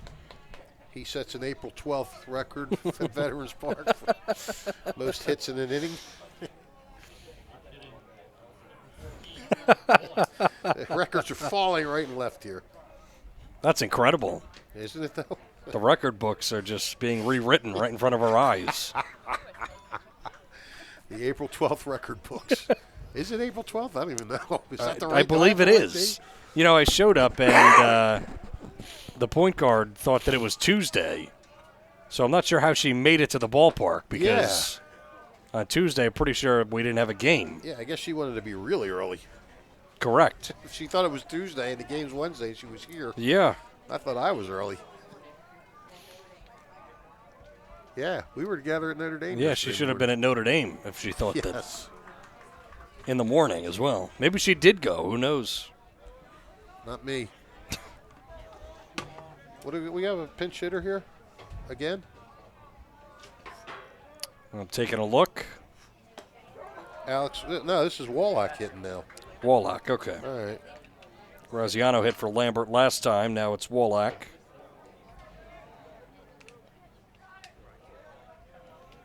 Well, this is Alex Wallach. Gotcha. Not his brother who's pitching.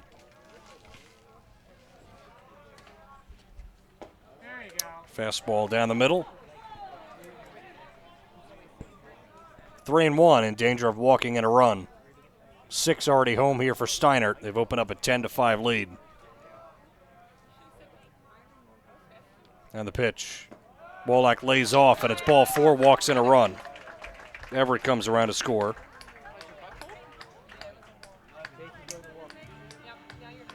Getting uglier, my friend. Well, now Momaseri is going to take the long walk out. Wallach picks up an RBI. 11-5. Yep, 7 runs already have been scored in this inning. And Momaseri heading to the bullpen, and we'll come back with the change after this.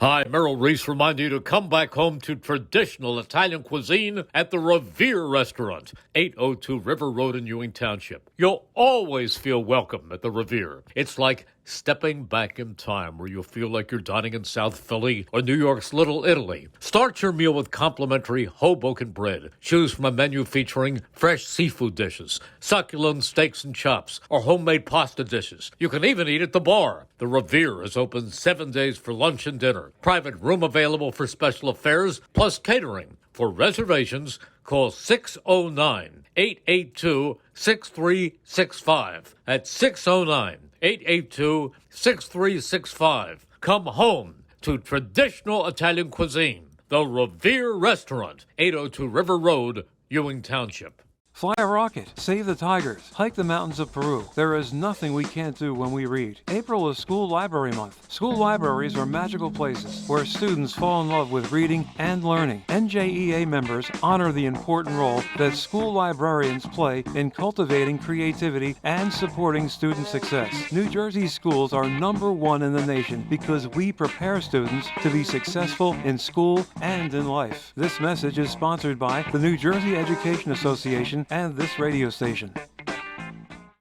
1490 WBCB Levittown and Trenton, and video stream live at WBCBsports.com. Your home for the best local sports in Bucks and Mercer counties. Base is still loaded, and it's Robert Reyes coming in to do the pitching, and Maglowski was left on the hook there for a while trying to get the last out, even though should have been out of the inning. Couple of errors in this inning, one on him, and Reyes will be charged to try to get out of this inning with the bases loaded and 2 outs, and he floats a slider in that doesn't get the call above the letters, and it's 1-0 to Ryan Tash. Tash a single, sacrifices well, and he punches one back to the mound. It's knocked down by the glove of Reyes, and he throws over to first to mercifully end the inning. Mercifully is right. 1-3 put out. 7 runs for the Spartans. They're up now 11-5 as we go to the bottom of the 5th here from Bob DeMeo Field. Trenton Thunder Baseball is back for its 30th year. Big League Futures, Major League Fun. Trenton Thunder tickets are now available. Single game tickets, group plans, suite nights. Get your tickets now. For more information, visit TrentonThunder.com. That's TrentonThunder.com or call 609-394-3300. That's 609-394-3300. Post-game fireworks nights, pork roll Fridays, and dog welcome nights throughout the season. Trenton Thunder Baseball, Big League Futures, Major League Fun. This is Angelo Honor for your Mercer County prosecutor, and I'd like to take this opportunity to wish all of our Mercer County student athletes the best of luck, and also urge parents to stay involved in your children's school activities. Extracurricular events are a great way to keep your sons and daughters focused, and it does not have to be athletics. They can be involved with the drama club, the school band, even the debate team. An involved student today has a brighter future tomorrow. This message is brought to you by the Mercer County Prosecutor's Office, and I hope you enjoyed today's game. 1490 WBCB, Levittown and Trenton, and video stream live at WBCBsports.com. Your home for the best local sports in Bucks and Mercer counties.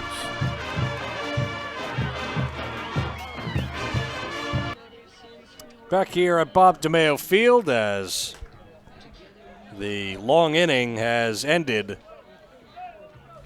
for both teams and 7 runs come across for the Spartans. I'm sure they're okay with that. Yeah, it didn't seem that long to them. They said they were like, they got the out. Oh, this is over already? Now we'll see how the Hornets respond after being out in the field for a long time. Wallach, he can actually notch his first win if he can stay in here, get a few outs. And first pitch, back up the middle. It's picked up by Gillett short, and it's bobbled. And no play. Hit for Krupe. Here's one thing you have to understand. This Hamilton team will not lay down. Now Ryan Payne has attention being paid to Gill at short, who came up a little limp at the end of that play.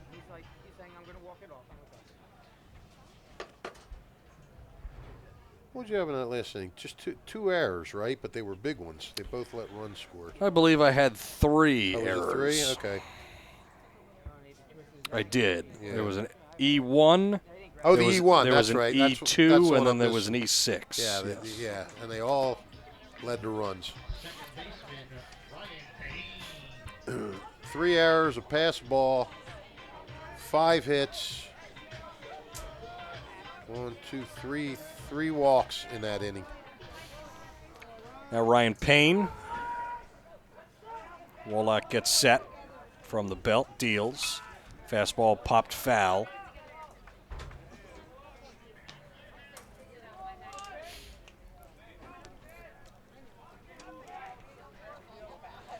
We were saying off the air that if this Hamilton team has become known for anything under Mo Masseri in the last 4 or 5 years, is that they will never lay down on you. And even after just a god-awful inning like that last one, they'll try to keep coming at you. Now, Andrew Wallach may have different opinion. Baltimore chopped down to third. Tash gloves, low throw, but it's handled for the first out. Good scoop out. I mean, they'll try to come back, but Andrew Wallach has just been money for the Spartans this year. Now Zuccarello.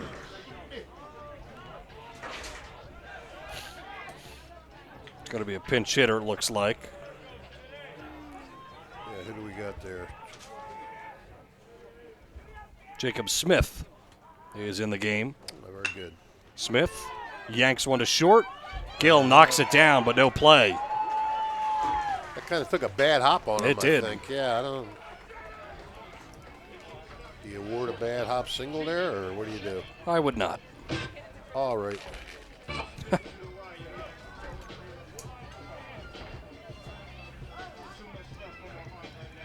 Well, you don't want to start making mistakes of your own now and give them life, you know? Runners on the corners, if that's life for you. Well, Yeah. we still got 3 innings to go. I know. It's not like we're in the 7th. Jaden Jennings watches one high. 3 innings to go. At 8:19.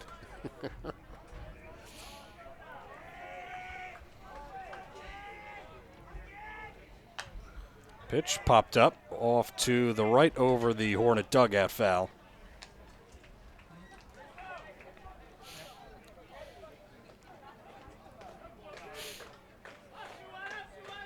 Jennings 0 for 3.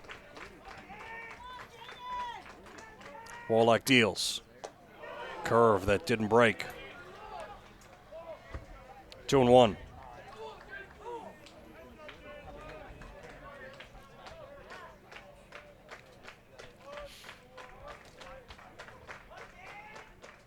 Two balls and a strike. At the knees. Good fastball. 2-2.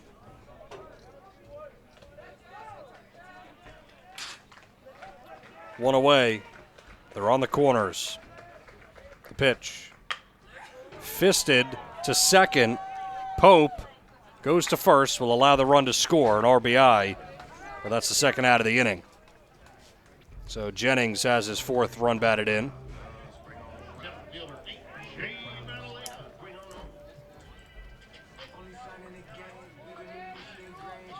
First run allowed by Wallach, but I guess that's an unearned run. Yeah, because that would have been the 3rd out.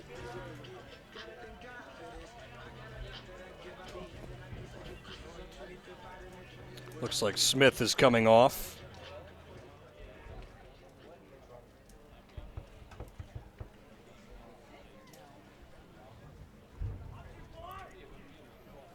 For a pinch runner.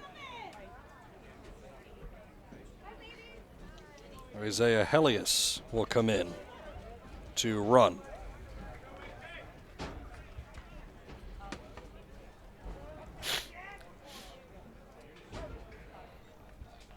So 2 gone in the bottom of the 5th.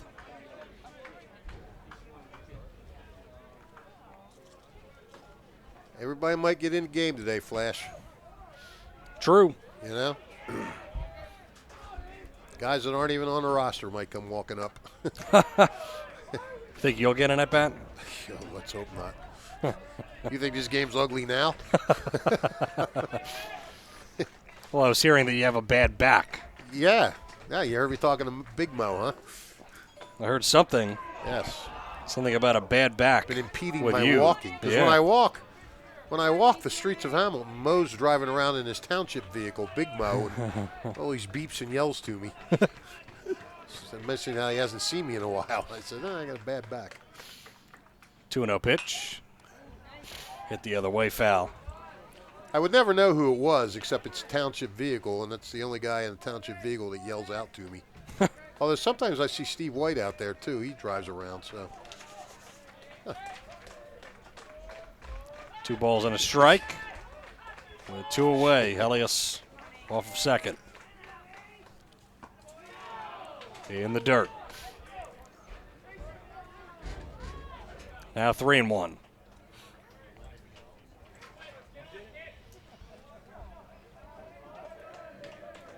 11-6 game. We're in the bottom of the 5th.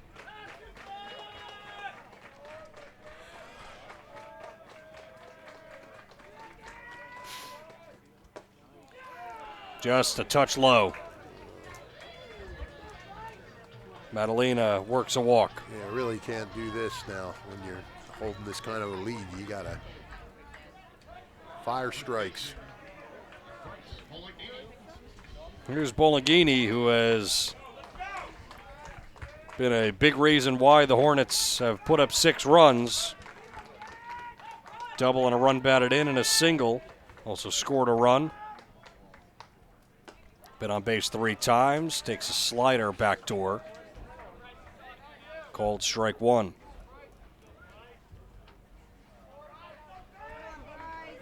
You know, Wallach has appeared in every Steinert game so far.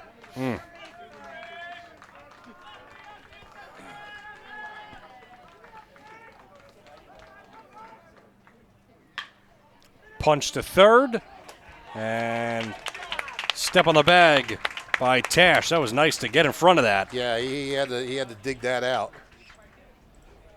So it'll go as a 5 unassisted, and that ends the inning. A run does come home. RBI ground out by Jaden Jennings, and it's 11-6 Steinert on WBCB.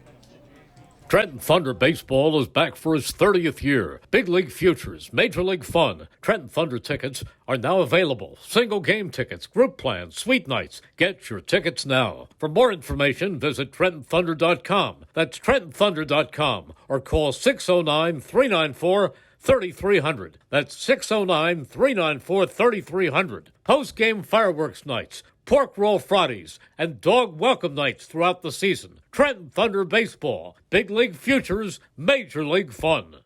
1490 WBCB, Levittown and Trenton, and video stream live at WBCBSports.com. Your home for the best local sports in Bucks and Mercer counties.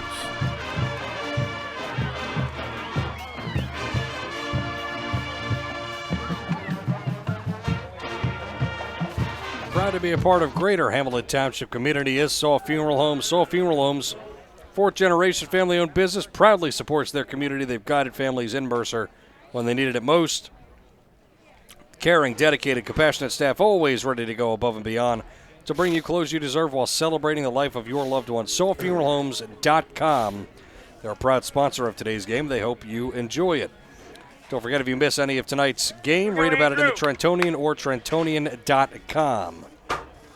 Today's game brought to you by the Hamilton Township Education Association. I want to wish all of their students the best of luck. This message brought to you by the Hamilton Township Education Association. Check out HTSD Tech Night on May 16th from 5 to 8 p.m. At Crockett Middle School. The event will feature a showcase of technology of the Hamilton Township schools. Admission is free. Underway in the top of the sixth. It's Condurso leading things off against Reyes, seeing him for the first time. We look at Steinert's lineup tonight. Jake Pope with a big night with 3 hits, 3 runs scored. Jack Gill with 3 hits and 4 RBIs. Joey did it with a couple of hits and an RBI. Jack Lambert's got a hit and a run scored. Dan Graziano with a pinch hit and a run scored. High chopper. Krupe, low throw, and it gets by. Bologhini couldn't quite grab it. It's another error. Yep. It's been a clean game for Hamilton going into that last inning. They hadn't made an error yet.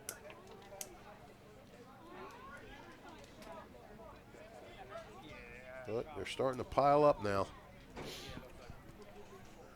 Back to the top of the order in the top of the sixth, then Nitty. Nitty's got a hit and a couple runs scored. He's reached on an error last time up. Owen Whitman comes in to run.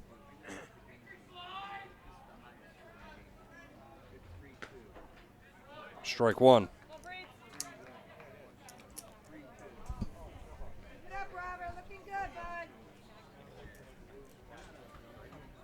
And Reyes will step off.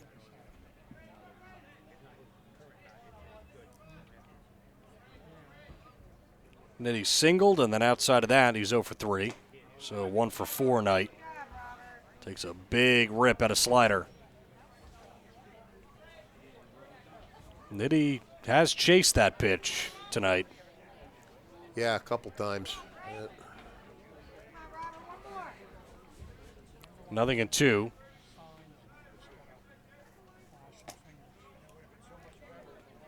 Missed away.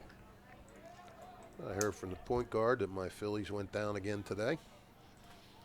I just got a text, an interesting one, Oh, about the Phillies. what, pray tell? Slider fouled away from one of my good buddies from college who's a Phillies fan. He says it's being reported, and again, I can't confirm it, it's just from him, Right. that Bryce Harper will be playing first base when he comes back. Oh, interesting. That is interesting. Back up the middle on a couple of hops. It scoots on through, and Nitty's going to pick up an RBI hit. Yeah. Well, second knock for Braden. Steinert gets that run back that they gave up in the bottom of the inning. Makes it 12-6, 6-run lead. And Jake Pope will come up. Well, that doesn't surprise me that Harper would play first, but I guess, I don't know. Like, if they can get him back an extra, 5 weeks early, Well, that'd be, and he could play first base for 5 weeks, yeah, that'd be great. I think you take that. Right. No, just having trouble getting it in gear right now. That's it. Lace left center field. This is getting down for a hit. It's played there by Bonilla. Back-to-back hits for the Spartans. They're having quite a nice night. Yeah, after after being limited to no more than what their biggest run output this year was 4, and that was a loss. And all their wins, Right. all their wins were 3 runs. Oh no, they got 4 against Allentown too. But yeah, they haven't scored more than 4 runs in a game. Jack Gill, 4 runs batted in. He's looking for more. What's the record for RBIs on April 12th at Bob DeMeo Field? Well, that's a little trickier. I'd have to delve into the archives, the April 12th archives. Seems like we have time. Here, you're right. What time are the lights scheduled to go off here? Oh, it's happened before. I know. Babe Ruth games. During the post game, it's Yeah. happened here where Yeah. the game ran so late that the lights came off and Yep. skied, foul ground. Krupe was able to make the catch. He stayed with it. And Gill with a foul out for the first out.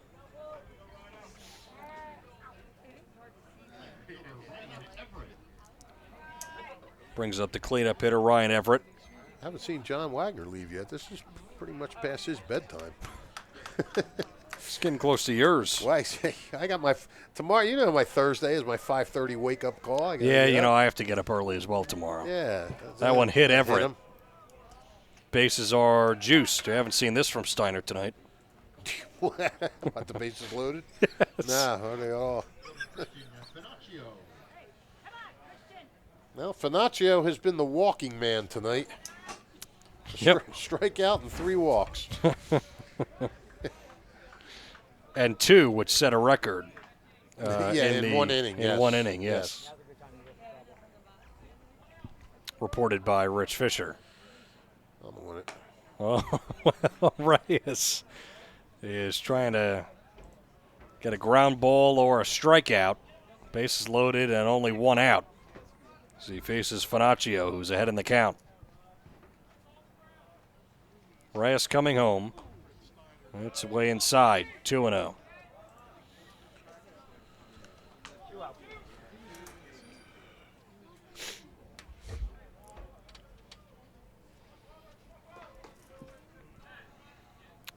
Reyes comes set, chest high set, and he deals. It's upstairs and in danger of walking home another run, which we've seen tonight. Mm-hmm.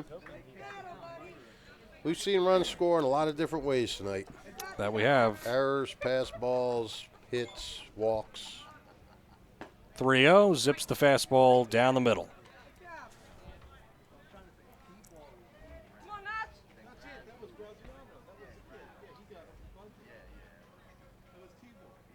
And the pitch. Outside and low, ball 4. Nitty comes home. He could walk home. RBI walk, and he's continuing his trend of the walks. That could be an April 12th record for sure. That's his 4th, and it drives in a run. So Pope on 3rd, Everett on 2nd, and Finaccio on 1st. And another run comes home. It's 13-6. Swing and a miss.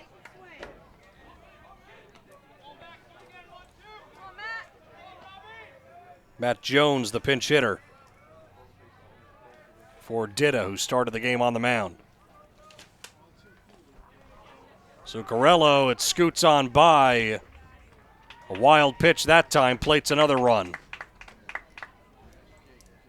Matt Jones. Pope comes in to score. It's 14-6. You say Matt Jones or Matt James? Matt James, my Okay. apologies. I was looking for Matt Jones. I didn't see one. It's number 8. That is my apologies. Matt All James. right, wild pitch. Let me mark that down. Gets the strike over to Reyes. Second and third infield still in.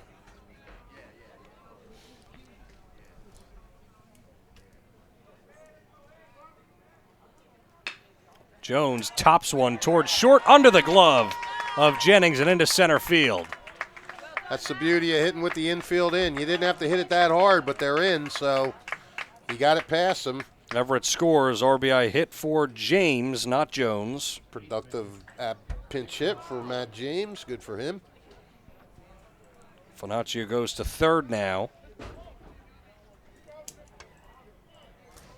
What a job by the Spartans tonight, and a team that we talked about off the top had not hit much. They relied solely on their pitching, but tonight having no problem. Hit hard to short, played by Jennings, goes to first, and trying for the double play, not in time. Not a great throw by Payne on the return throw. Who was that batting? Wolak, I believe. Yeah, that's what I thought. Okay. So give Wolak an RBI. Yep. That's his second RBI. He's got a wall. He's 0 for 1 with 2 RBIs. It's now 16-6 in favor of Steinert, and now Ryan Tash, the batter. Finaccio is 0 for 1 with 2 runs scored.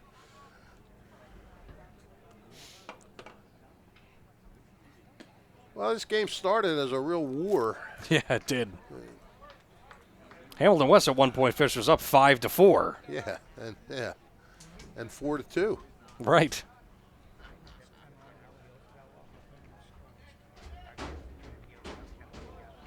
Tash with a wave and a miss.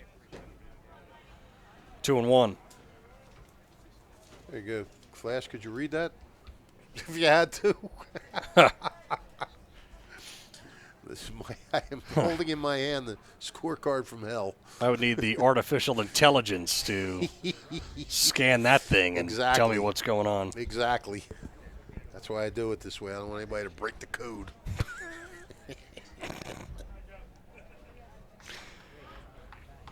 The truth finally comes out. Why do you do it that way? A looper to second, and it's caught chest high by Payne. That ends the inning, but a couple more runs come home for the Spartans. In fact, 5 more. The last 3 innings. In the 4th inning, 2. In the 5th inning, 7. And in the 6th inning, 5 runs. And it's 16-6. See if the Spartans can finish it off on WBCB. Hi, I'm Marty Flynn, and I'm running for mayor of Hamilton Township. As a lifelong Hamiltonian, teacher, coach, athletic administrator, and career educator, I know the value of education-based athletic programs. The lifelong lessons student-athletes gain participating in high school sporting events like today's are building blocks for their future success. Teamwork, sportsmanship, time management, and the friendships you make in sports all carry over into adulthood. Enjoy every moment of these high school experiences, and please don't forget to vote for a stronger Hamilton this November. Paid for by Friends of Marty Flynn, 1685 Whitehorse Hamilton Square Road, Hamilton, New Jersey, 08690. 1490 WBCB, Levittown and Trenton, and video stream live at WBCBsports.com. Your home for the best local sports in Bucks and Mercer counties. If you miss any of tonight's game, read about it in the Trentonian or Trentonian.com, on the newspaper serving Bucks, Burlington, and Mercer County 7 days a week. It is the Trentonian, and since 1899, proud to be a part of the greater Hamilton Township community. As Saul Funeral Homes, 4th-generation family-owned business, proudly supports their community. They've guided families in Mercer County when they needed it most. Their caring, dedicated, and compassionate staff has always ready to go above and beyond to bring you closure you deserve while celebrating your loved ones. SaulFuneralHomes.com, proud sponsor right here on WBCB. 16-6, 3 outs to get for the Spartans, as the home team has batted 5 times. Wallach is back out there. First pitch is ripped just over the Spartan dugout. That was scary for a moment. Heart of the order for the Hornets, Mera, Byra, and Bonilla. Yep, Steinert with the 10-run lead. Of course, if you're up 10 after 5 innings and the home team bats, the game is called for the mercy rule. That applies also to the 6th inning. So Hamilton needs a run to force this game into the bottom of the 7th. Which would be the full game. Yes, exactly. Just making sure. We've been here a while. Yeah. 1-2, a touch low.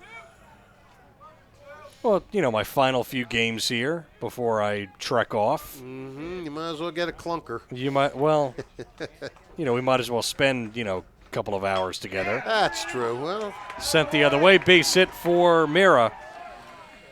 You certainly do have a Pollyanna outlook on the whole thing. Sure, let's just spend some time together.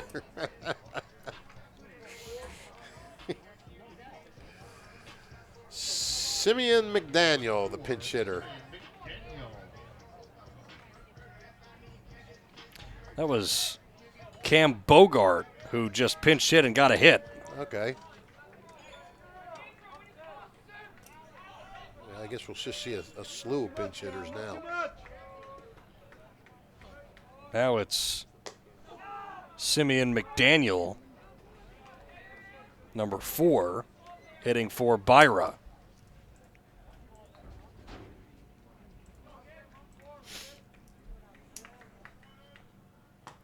McDaniel moves out of the way of a fastball inside.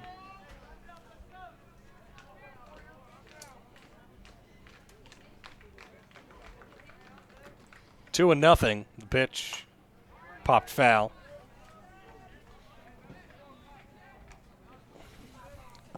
A lot of people still here. Yeah.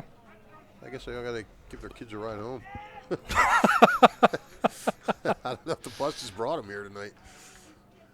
Well, there are a couple of buses out there, so. I guess that's the rule, yeah. I guess you got to maybe meet at the school and get the bus taken over. I don't know. 2 balls, 2 strikes. I can tell you that when I played in high school golf, there needed to be, even if there was a local event, the bus was required as McDaniel strikes out, unless you signed a couple of, like, waiver release forms, things of that nature.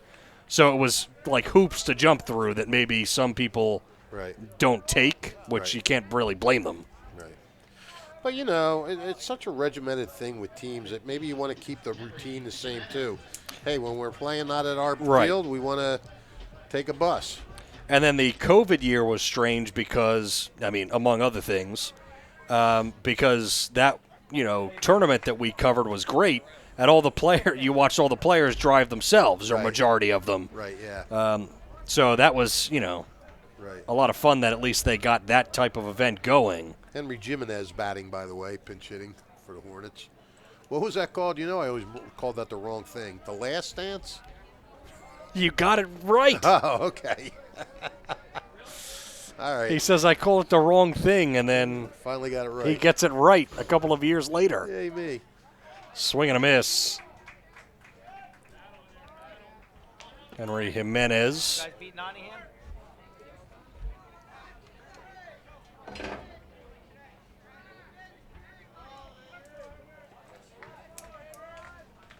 Runner on first, 1 away. Jimenez in an 0-2 hole and drops in the dirt. Ball and 2 strikes. Somebody ordered that? We didn't. Are you kidding me? 1 ball, 2 strikes. Yeah, that's for me. With 1 out. So much. /foul. Well, Flash, Barbara did it again. Okay, so again, I have not been in touch with anybody, but we started talking about food and how hungry you were. And I encouraged somebody or anybody to send food, and the food has appeared. So people do listen, and they do care about you, and they sent food. That comes from Barbara. She door dashed it from. She's up with her granddaughter in Poughkeepsie, New York. But DoorDash works from anywhere, so we each have a half a sub here. So How I don't about know that? What's what? She Thank you sent me very a much. text to say share. That is unbelievable. Thank you, Grandma. That is fantastic, and we will enjoy that. We sure will. Another pinch hitter as Fish's prediction comes out to be correct. Not about the food, but about the bench emptying. This surpasses when she brought the phone? The phone, yeah, yes. to the Little League game. That was great. Getting us door Fish goes, yeah, she doesn't even know the address. There's no way she can get here. She showed up about 8 minutes later. Amazing. Swing and a miss. Hornets down to their final strike, 16-6. Here's another order for you. Oh, give that to the cold, point guard. perfect. Yeah. Well, the game's over, but I will take this home and eat it. 0-2 coming. Swing and a miss. He got him. There it is. The Spartans improved to 4-2 with a 16-6 drubbing of the Hamilton West Hornets. And I'm on my way. I'm beating the traffic out of here. Can't blame you. See you Friday. Thank you very much, Barbara, for the fine dinner, because I'm sure I won't have any at home. 16-6 the final. As in the last inning, 3 strikeouts for Wolak, the last swinging. And 16-6, a great win for the Spartans as they get to 4-2, beating their rival here during the Patriot game, one of them at least, here at Bob DeMeo Field. And it was an absolute pleasure once again. And once again, the final score 16-6 as we wrap things up here on WBCB. Thanks to John Wagner, who was honored here before. He stopped by, the veteran and former Heightstown coach and standout, and he joined us for the first inning at least, and he was honored tonight and well-deserved, and we thank him for his service once again. Thanks also to the sponsors making this live stream possible. New Jersey Education Association, Haldeman Ford Subaru, the Mercer County Prosecutor's Office, and by Capital Health, the Revere Restaurant, Friends of Marty Flynn, as well as Hamilton Township Education Association, the Italian People's Bakery, Hyundai of Trenton, Soul Funeral Homes, and the Trentonian. Thanks to Brianne O'Neill, thanks to Rob Gilmore and our crew here, and for my broadcast partner, Rich Fisher, this is Keith Noonan saying so long from Bob DeMeo Field. Once again, Steinert, 16, the Hamilton West Hornets, 6, right here on the WBCB Sports Network.